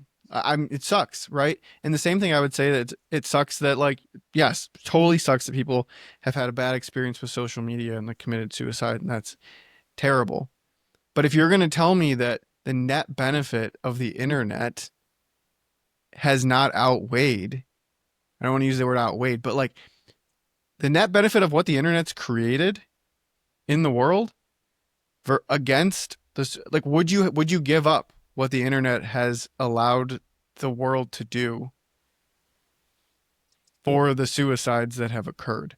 I may not publish this clip here, but that's like a legitimate question. Well, Like, are you that's willing to make I that think the trade-off? better question would just be like, would you give it up just period? And I think that's like I could argue it both ways. Like I love the internet. I grew up on the internet and like my whole Let's life trade out exists. social media for internet. I Yeah, think it's yeah, very different. my whole life exists through the internet. So like I'm very well like thankful and aware of like the benefits that it produced, but I'm thinking more broadly what it's like is this the best environment that I would have liked to have grown up in? While I appreciate it, like I think that like personally my like I think if I had a much tighter and closer connection with more people in my community, and I think if people like cared more about each other and had like I don't know. I think that there's a lot more human things that we've lost through the internet that are, for me, starting to outweigh all of the other benefits of like being able to do this video call, for instance, or any number of amazing things that I love to do on the internet. It's starting to feel like it's detracting from sort of the human experience and also from like our natural environment. We're destroying the globe, and I like the globe. So I'm sad to see that my natural environment is being destroyed for something that I think is maybe not overall helpful for me or for communities or humans generally. I agree with that sentiment, but I think we're a little bit off of the benefits and disadvantages of global trade. Because I think the internet would exist with or without if we laid cable across the ocean to be able to connect with like Europe and the rest of the world. Like we'd still have the internet, you know? Um, so I don't know if that is fully, I don't know if the internet's a good example of like why global trade is detrimental to Yeah, the United you can States. label it like a dreamer, but I've never been one to feel. I've never been okay with people saying, "Don't vote for that because it's like if you vote third party, don't vote third party because it's never going to happen." Like I firmly believe in voting for what you believe in, and all it takes is one voice to really start like everything good that we have today started from one person thinking differently, just one individual being a spark that lit a flame to try something different. And so I think even though it's so wild to think about something like the internet being gone, I'm more in favor of thinking about what is best for me and for the people that I love and for humans generally. And then I'm just going to focus on that and like try and do and like steer ourselves closer to that ship rather than focusing on like all of the economic benefits and all of the that stuff because I think that's for me it's missing the mark of like what it means to be human. So I have a I don't mean this to sound mean, but it may seem direct. But do you fear that if you have that mindset that you'll be the um the buggy salesman that believes that the car is never going to take off? Oh, like a horse and buggy. Oh, Yes. carriage. Yeah. Oh, A I was thinking carriage, like a a Volkswagen bug or carriage, something. a carriage. No, you're the That's like carriage. the You take own off. you own the carriage lot, and the car comes out. You're like, that thing's never going to take off. That's insane. No, I think I'm just trying to call it for what it is. Like I'm not necessarily advocating for getting rid of the internet, but I'm trying to like reorient what we use the internet for. And like is this ever increasing like production of technology and like crap technology and like more money and bigger economies and more trade and more production, more manufacturing, more cutting down trees, more oil, like all of this is like what is the end goal of that? And I don't think that that is necessarily like human happiness. It just seems like more money. And I'm not like against money. I'm just saying like the real goal should be something more in line with like humans being well. So I'm not saying get rid of the internet, but let's figure out a system that is more focused on humans like being well. Well, use the vacuum example, right? Yeah. Again, I think Yeah. that's a fair example of a product that notoriously is like gone down in quality. Um, but okay, like let's do that. Let's say you must make your vacuums in the United States. You like U.S. citizens can only buy United States built vacuums. So we could probably assume that the cost of the vacuum is going to double or triple to do that. Now, you've now isolated the bottom 10% of the country that can no longer afford to own a vacuum. And so now they go and have to use a broom and a dustpan.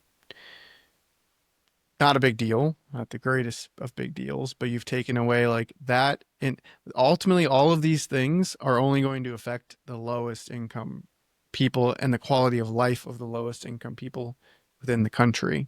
Because you and I will still go buy the $800 vacuum because like I'm not using a dustpan and a broom. So, um, I think that that's like where it's misguided a little bit is that do you want to essentially like revert backwards to a I time when people couldn't live the way like you would need to essentially reset the expectations of a lifestyle of the country. I don't know that analogy quite fits, or like why the reason why I mentioned the vacuum is like vacuums that were made in the 50s or 60s were like heavy duty. They still work today with just as much suction. They never like get clogged or anything. Like they Oh work yeah, really the United well. States one would do that. The United States one that's $800. It will be a great vacuum. Like it'll last you.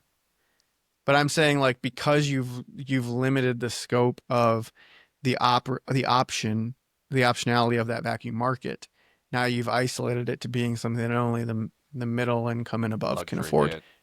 It's a luxury, yeah, to own a vacuum. And is that do you want to go backwards and like regress I technology? don't know why it would necessarily be a luxury good. I think, yeah, like if you bring the manufacturing back to the States, it'll be a more expensive vacuum.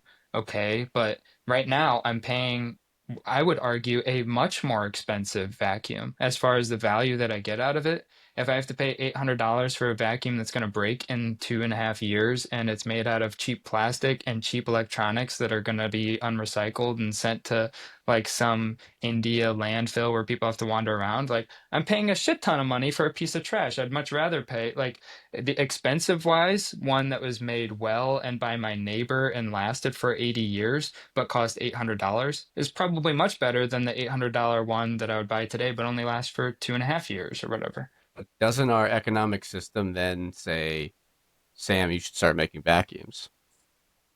Like you now have an incentive to make a product that lasts because it impact. If it's that big of an issue, then it would be okay. Sam's now going to start a vacuum company, and the products and it's going to last you. It's going to be a little more expensive than what you're used to, but it's going to last because that's my competitive edge over the next guy.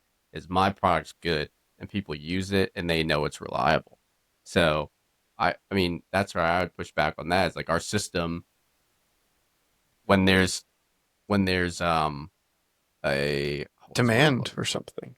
demand, or yeah, when there's like a gap or when there's something's not working properly, you have an incentive then to go to that market. You create the market for something, right? Like you I I can't think even think that's of the one of term. the There's an economic arguments for term. tariffs is I can't compete. And you hear a lot of like there's some areas of the U.S. economy that are really pro-tariff, like the auto industry. Or fishing industries that have trouble competing because there's so much imported. that, like, let's stick on vacuums. So many Huawei vacuums that are being sent in that cost $200 and have the highest end tech and the best plastic that lasts 2.5 years. That my Sam Cressy's like quality vacuums the last 3 years that cost $900 and have no tech and less suction quality and are heavier and like none of the things that like a consumer would buy because I can't afford because I don't have the manufacturing capability to produce. I can't compete, and so there's no way that I could even exist in this kind of economic environment. So I think that's another reason why that there are unfair trade practices. If you just look at the unfairness being that we're getting like shittier and shittier stuff over time. But all it's going to do is raise the price of the vacuum in the country and not then yield any more quality of a product.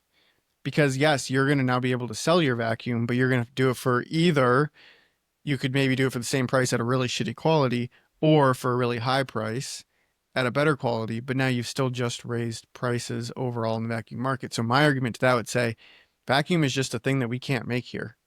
Like the world, other places in the world make vacuums. We shouldn't bother ourselves with trying to make vacuums here.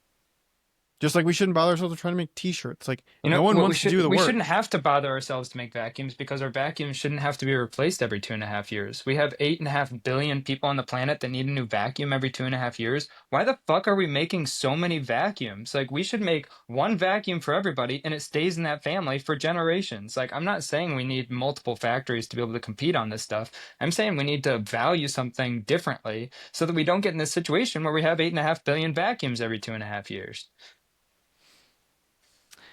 I mean, gosh, why do we need a replacement of anything? They added a headlight to it. You got to get a new one. They added battery power. All these things. I mean, same reason you get a new car. Breaks down. New technology. I would You got to get say, it. I mean, I agree with a lot of the sentiment Sam's saying. There's a lot of waste in capitalism, and that's what leads to all this frustration.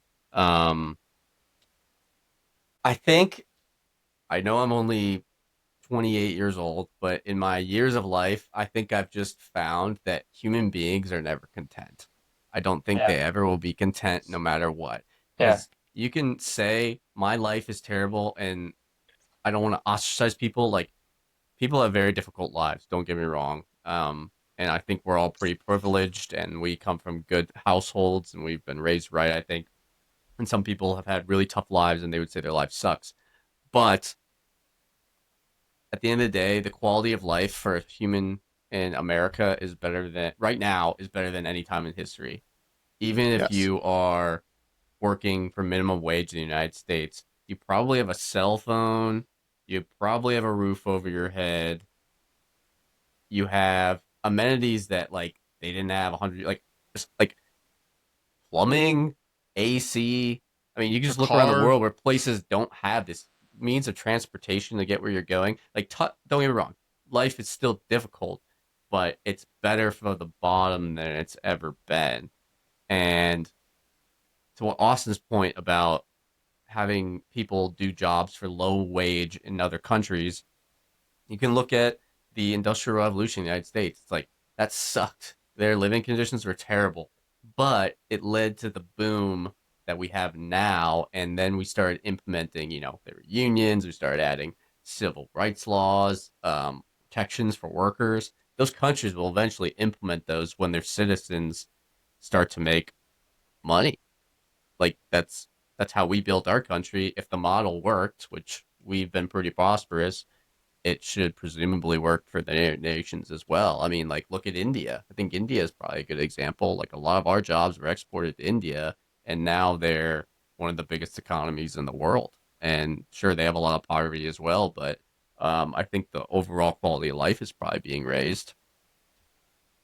I feel like you're saying both things though. Like you started out saying that people will never be content. And I think that's sort of my argument is like people will run from suffering only to find that um, there's only to find more suffering. You run from suffering into pleasure only to find once you get there that there's more suffering. And I think, it's funny you brought up air conditioning. I wonder, is if you never knew that air conditioning existed and you just spent your days like this is just how life is.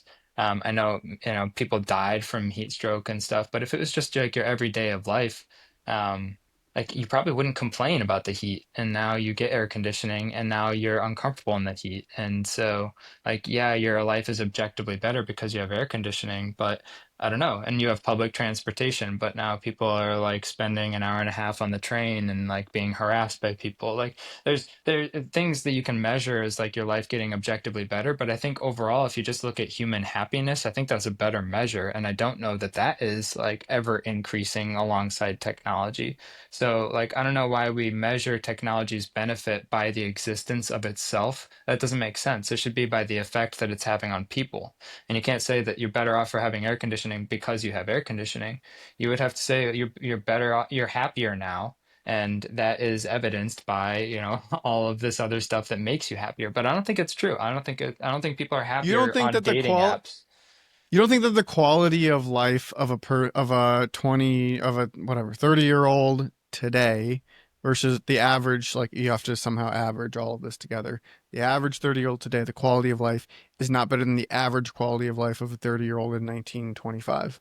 But how are you defining like quality of life is my point. By well, I would say like your Free well, time. a big part would be free time and your ability to earn economically and to have something assigned to yourself here on this planet. And I would say that we have a lot assigned to us now. We have a lot of free time. We have incredible flexibility and mobility. Uh, Even like think about that too. But if you were born into a certain town in 1925 in a certain economic situation, that was probably the same situation that you died in.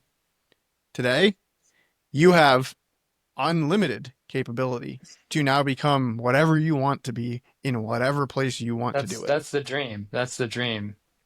Yeah, but I don't know. I think like free time, I'm not sure that I'm buying it. You're inundated constantly by your phone, by social media, by the news, by literally, sports that just so much occupies your entire life that I feel like if I was in 1925 and like in a little patch of dirt and I like was born there and died when I was 35, I probably would have more free time in that life than I would today. And I would, I don't know, like wander around kicking sticks and like talking to the neighbor about his harmonica, like whatever the old stories are like.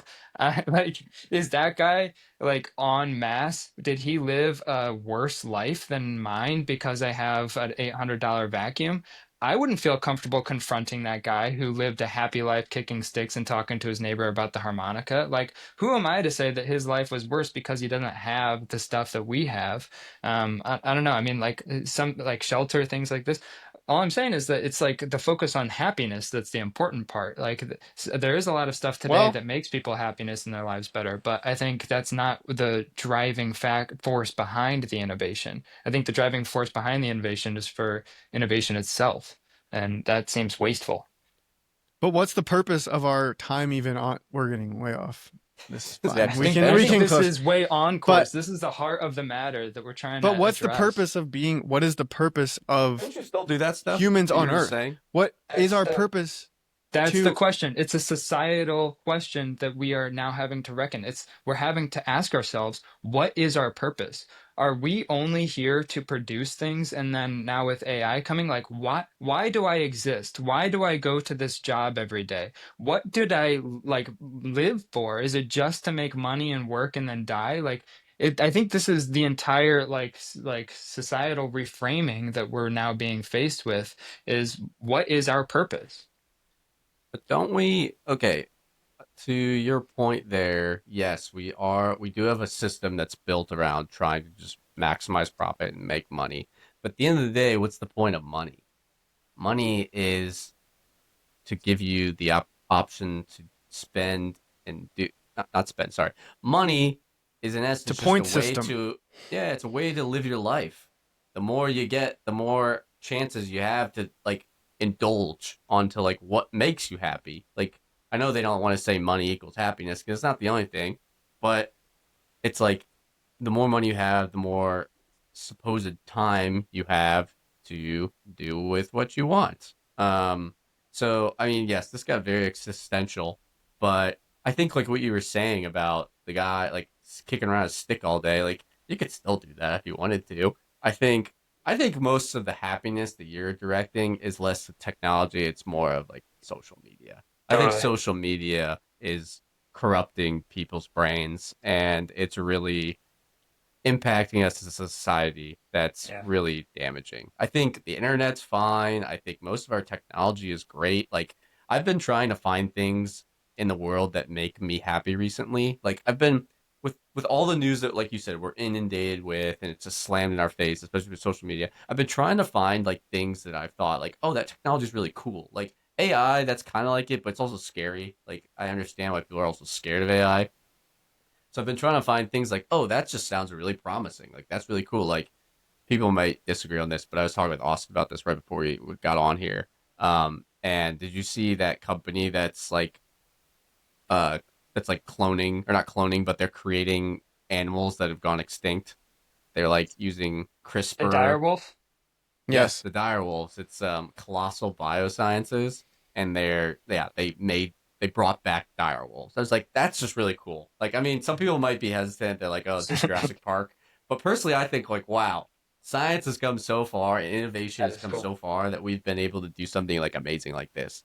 And so like that stuff still exists. I just think we're in a depressed state because I think the way that social media has tried to wire our brains is to tell us that we need dopamine all the time and we need to be happy because we're seeing what other people are doing and like their life is so exciting and mine's not. And you just have to like find a way to disconnect from that. And it's very harming to society. So I do think that's like I think social media is the cigarettes of our generation.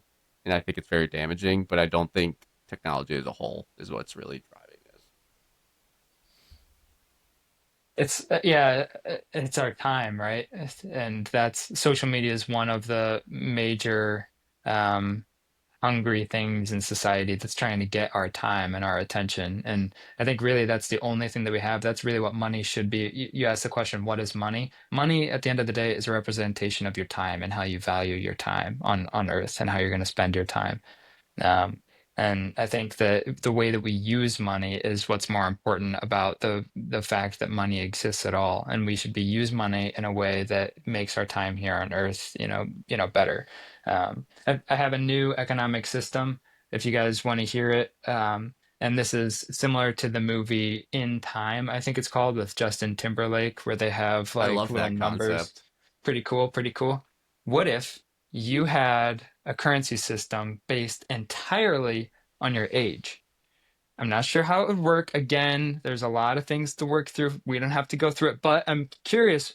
This would then make our elders be like revered and like valued more, which I feel like we've completely lost in modern society, at least in Western culture. Maybe China has some of it. Oh, Um, we did just but elect two 7-year-olds back to back. that's true. That is true. And It's wild, man. we're It's about to have the wild. greatest wealth transfer of Yeah, with all the history. boomers. Yeah. So I would say they've got a lot of the money. But go on. So far, what biggest wealth transfer so far? You know how that exponential thing Yes. works. We're gonna have trillion-dollar bills pretty soon with the way our currency's going.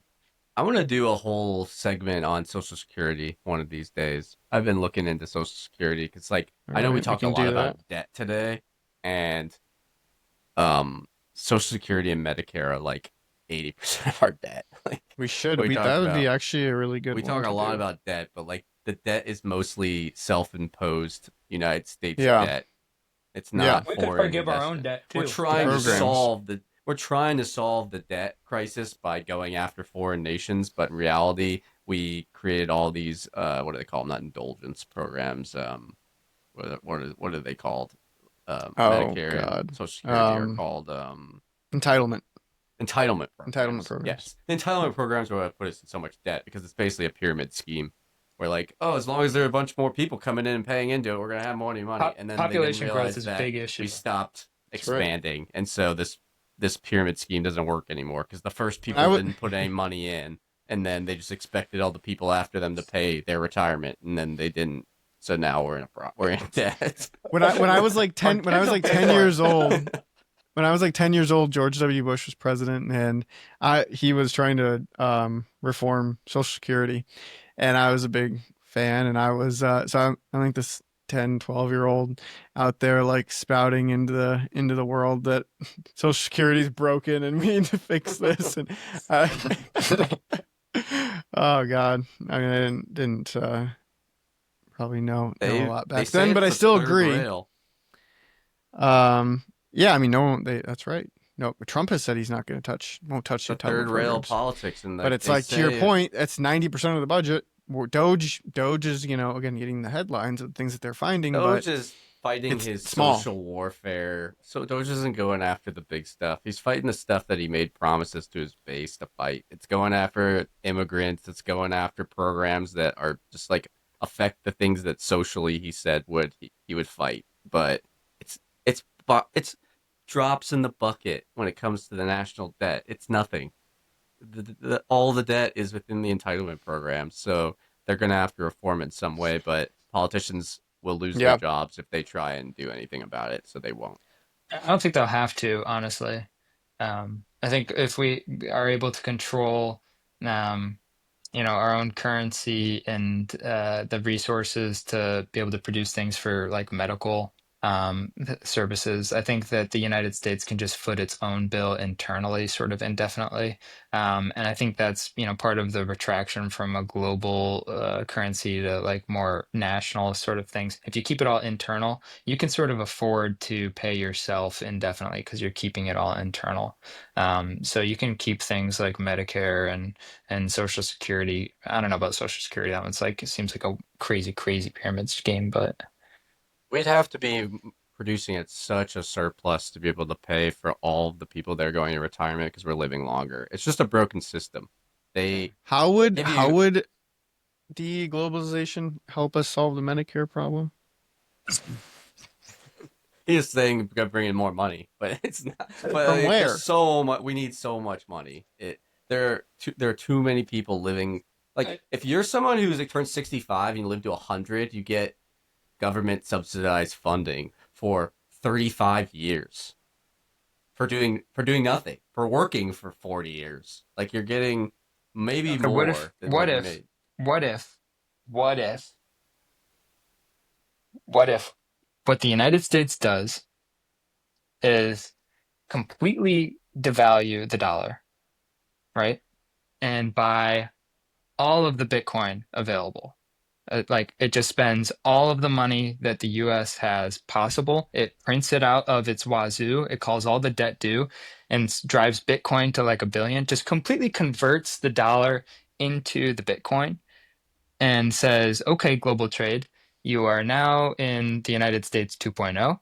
We now trade in Bitcoin and we have all of the Bitcoin because instead of paying all of your debt back and giving you the money that you needed, we just bought all of the Bitcoin that was possible. And so then you use that Bitcoin to be able to pay for your Social Security and your other entitlement programs because that's the new global reserve currency that you actually have and that the rest of the world actually needs instead of the dollar in which you've lent out 7 times over to everybody and nobody wants it anymore. Why would anybody recognize it as the global currency though? Now, I mean, we still have a huge economy, massive, massive military. We also have, just a lot of people. We got a ton of natural resources. Once Canada's a 51st state. So you think we would default on the full 37 trillion of debt? Yes. Oh. I just think there's an easier way to actually solve our debt crisis, and it's literally fixing Social Security. So, like, sure, it's a political That seems suicide, way harder. but it's like, it's actually solvable. Like, literally, Bill Clinton balanced the budget in the '90s, so it wasn't a problem 30 years ago. So it's possible. That's a different part of the debt cycle, though. That's a much more manageable period. We are at the tail end. We are being flung out into space right now. But it's self-imposed. Like we could fix it. We just politically Greedy don't bastards want of to. the We last don't have the 50 political years. will. But you need. Yeah. Hopefully, the idea is you have somebody. Like honestly, that was my hope for Donald Trump. As much as he's like an egomaniac, I was hoping because he doesn't really give a shit sometimes that he would just be like, "All right, I'm gonna solve Social Security. Suck it, people. Like you're gonna have to deal with it because I'm on my second term. I'm not going to be president again. Also, that is very concerning that I have that he jokes around like he's going to be president again. But we can talk about that another time. Um, I did hope because like this is a second term, he'd just be like, fuck it. Like he's a man of the people. So he may be thinking in the long term, I'm going to solve Social Security and this will go away. And then he just is like, fuck it. Cause I'm me. I make my own decisions. I'm not going to care about the political will, but I think he cares too much about what people think. I think the chance of it get to actually a balanced budget in his term is very low, especially now. Like tariffs aren't going to happen really to the scale, so you're not going to get that revenue.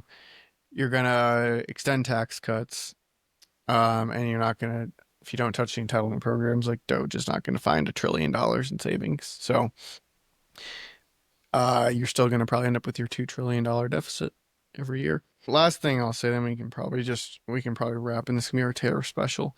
Yeah, it's But pretty late. I think you're saying like the purpose of why we're on the earth. Yeah.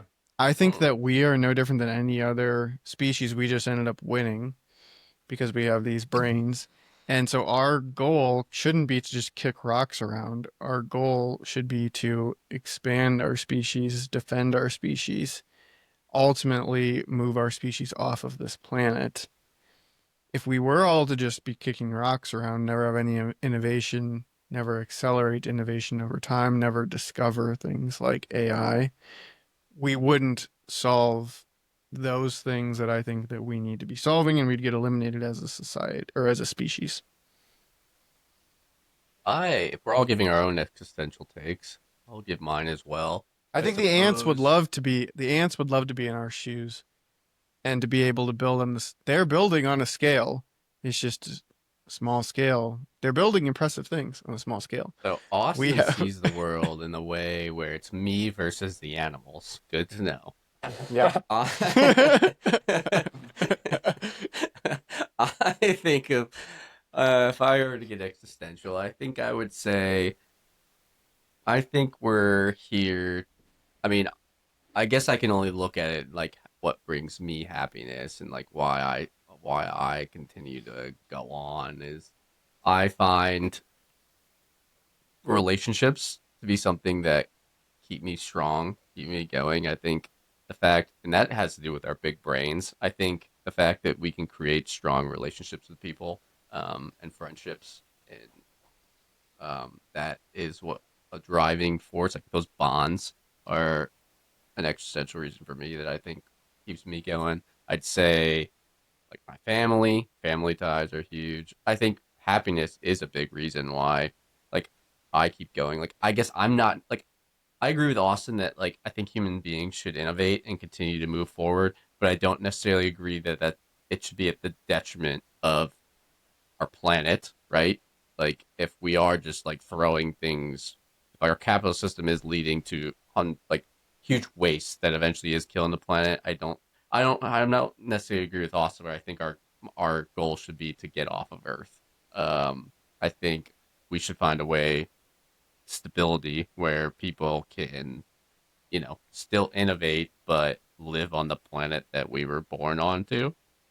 And I think So do you think I know that this is far fetched, but do you think that human existence should like begin and die on Earth, and that we're like, because if you're told like 100%, like we guarantee you that one day this planet will die,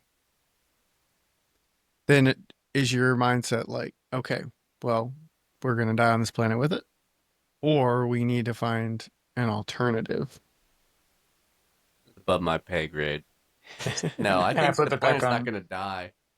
I'll let you go, Sam. But But I think it's gonna die is what I'm saying. Like, eventually, yes. But like the sun is also going to like die at some point in billions of years. So it's like none of us will be around. So I don't have to think about that existential. That was what I was going to flip back on you, Austin, is if we know that the sun is going to die and that the universe will eventually die because it's gotten so expansive that it has a heat death, then what is our point in that scenario? Like if there's nowhere to go, there's no other Earth, then what's our purpose there? Because that's the ultimate truth. So why go to Like the Mars? 100. You guys watch the 100? I've seen like the first three No. seasons. They were pretty good. I kind of You fell should off watch though. it. Yeah, it did. It definitely falls off hard after a couple seasons, but it's like that concept. They have like a nuclear war. Well, I think we We can't all move to imagine. space. Yeah, well, we can't imagine what form life takes when the sun dies, is what I would say. So We can I think give of my life as we think of our lives now as these bodies living in this yeah. moment in time, but eventually, what if it's just particles floating that define what we are That's now? kind of my existential take for like why we're here. And I think I take a more consciousness viewpoint than I do a humanistic viewpoint. Um, I think of sort of consciousness as um, something. I heard this. Actually, I think it was from the White Lotus. Have you guys seen the White Lotus? Yeah, I've only seen season Not this 3, season, but I but I've just seen the finished You've other it. only two. seen season three? You should watch one Yes, and two. It's I'm gonna pretty go good too. back and watch the other two. I've Nice. seen 1 and 2, not 3. Well, this isn't a spoiler, but there's a monk, and he says, consciousness is like an ocean, and each one of us is like a drop, and we live our life, and you have like an arc, and you go up to the top, and then slowly you start to get old, and you die, and then you eventually die, and you rejoin like the ocean of consciousness. Um, and that sort of idea of everything being connected, everything that's alive being sort of part of consciousness, especially humans. Um, and being an effort to get to know itself. Like you can only get to know yourself by having all of these different facets that are interacting with each other. And so I think that the purpose is not necessarily for humans to move forward, but maybe consciousness. And I think that's the path that we've been on with this sort of anti-human, pro-technology and progression that we've been moving towards is because now we're producing artificial intelligence and I think really digital life forms and digital consciousness, which is like the first thing to compete with human consciousness. So it kind of feels like we are like migrating away from humans as far as consciousness is concerned into something else that is like not human. So while I'm, have these 80 years and these flesh and bones, I'm going to be team human. I'm sorry, team like my own conscious, but I have to be team human for now. Or maybe I should just switch to team consciousness, but that's my take. I don't think I have an existential stance. I think I find, like, I guess what I was saying to you earlier is more of like what I find value in and like why I like to live, but I don't really have an existential take. Like, I don't know if I personally believe that we have like a reason for being on the planet. I kind of just think it's like kind of the Big Bang, like they say, and where Austin was, is like our brains just got bigger than the next species, and we got lucky. Like, thank God. Like how people say, thank God they were born in America and they weren't born in like the Middle East. I guess if you were born in like the UAE, you're probably okay. But if you were born in, Palestine or Israel or whatever, somewhere there's war going on, If you were born major in conflict. 1925 instead of 2025. Yes, or yeah, during World War II, if you were a 20-year-old during World War II, like I think we just kind of got lucky. Um, and so you try to make the most of that, be happy for what you got. There's a term called melancholic joy, and it talks about like the joy that you find after the darkness of realizing that everything's meaningless. Like the universe is eventually gonna die in a heat death. There's really no purpose for us to be here. We're just floating on this rock for a small period of time in the grand scheme of the timeline. Like everything that's going on really doesn't matter. And so finding like joy after that realization and in those like relationships, like you said, and the things that really matter like that stuff is still real and it still exists, even though in the grand scheme of things, it doesn't really matter. And I think that's what's interesting about like being conscious is that we're aware. Like everything that exists only exists by the precondition of your existence. Like if you didn't exist and if you weren't conscious to experience everything that you do, then those things don't exist. Like it's there because you are conscious, there to witness it. And so it's like we're sort of nothing. While at the same time being like the condition required for there to be anything. So it's kind of cool how that there's really no purpose other than to be. Like you just right now is all you have for the rest of your life. So like just be, and enjoy, be happy, and do what you can right now. And we have a naturally built-in incentive to always want like the next generation to then have more and be better off. And so that just inherently then creates this upward drive. So it's almost like I could make the argument that the concept of the family is a capitalist concept that was developed and put into place to ensure that we continue to innovate and grow, be a prosperous form of species. I think I can kind see of what it. you were saying in a simplified way is like we make our own purpose. Why does there have to be a purpose why we're here? We make the purpose. And that's kind of what you're both Right. saying. We decided to have this We purpose. We decided could that have this is our purpose decided for being here. long time ago we could have decided the purpose was we're good to just call it after this generation and we're like done. And That's that's the what end. I'm And saying we should be doing right now. this is the end. This Cash is the it in. last generation. Let's just Pretty good movie. It's Yeah. over. We're Sorry, moving to you guys want AI. me to We're moving summarize to AI. This is the end, the movie? I could do my God, Matthews movie. have they made right a now. movie about every single idea in the world? Like, is there Have you anything never left? seen? You've never No, seen I've never This is seen the it. End? Oh, I don't think it's a so. I comedy. think I It's funny. have. I think I have. It's like Seth Rogen. I've seen. Or no, not Seth Oh, Rogen. that's a It's, different movie.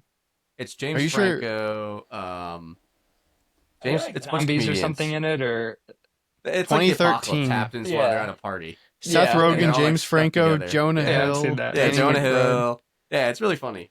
It came out like They're at, like, a 2012 party or in something. LA, That was, but they play themselves. Yeah, they play themselves, and they're at a party in LA, and they're at somebody's house, and like they just start hearing all this crazy shit. They wake up and they're like, it's like hellfires rain down on the earth, and like a bunch of people fell into like gashes into the earth, and like they're just like, we're not gonna go outside because it's like super scary. There's like beasts and demons and stuff. It's basically the apocalypse happens, and so they're just I like remember that. figuring it all out and going through the dynamics of like, oh, we're in the apocalypse. It's pretty damn funny. Underrated movie. I don't think we're in the apocalypse for the record. Oh no, I don't think so either. Listen to this quote, and then we'll be done. Apparently, Trump at his news conference today crashed the market, obviously, and then says this quote: "We're up close to 3,000 points. Nobody's ever seen a day like that. I think that's a record, isn't it?" I called it in the chat. I said that. I said I think he's just going for records now. Yeah. Like, oh, sorry, forget that I tanked the market and we're still not Yeah. back to where we were, but look, it's gone up the fastest in one day. See that? All right, everybody, that's going to wrap it up for episode number 7, 8. We had the half episode. I think this is number 7. I don't know. How long is our contract with NBC? It's like 35 episodes over 6 seasons.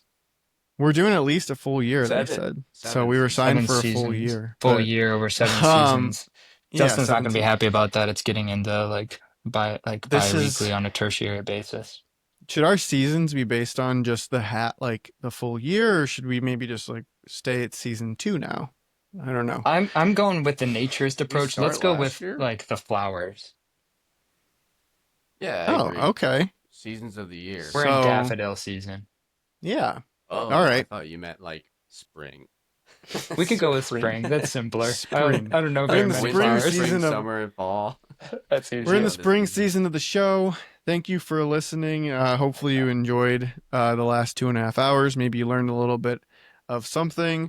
Maybe you timed the market right, and now you've got more money, and you want to be a sponsor of the show. And You can- if you can disagree come with on. anything that we say, you can't hurt our feelings, and it's really good for engagement. So, like, tear into us, tell us why we're wrong, Yep. why you disagree. We want to hear your thoughts. I mean, we got limited perspectives here on the show, and that's the whole purpose. We're trying to understand everything and come at it from different angles. And if you've got a different angle, we want to hear it. So drop it in the comment. Drop it in the comment. We want to start trying to get some guests eventually, maybe some live shows. Who knows? And yeah, especially if you're an expert in something. This is something that we've been talking about. If you're an expert in an area, a real expert, and you want to come educate us about it, leave a comment or Show just us reach the out. Symposium certificate of expertise. symposium574@gmail.com.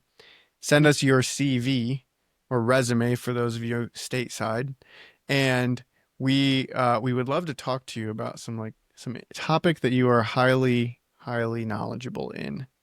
I'm curious about sewer systems. Why don't they clog? You never have to clean them out. Somebody come tell us.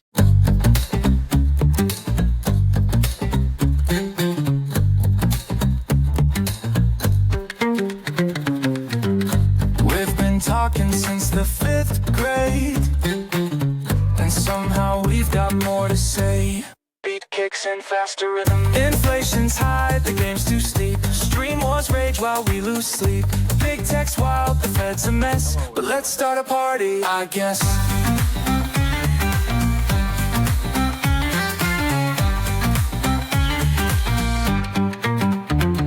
Symposium, where tangents thrive. Old friends talking, the takes collide. Symposium, no wrong or right, just good conversation deep into the night. Yeah, we're still talking.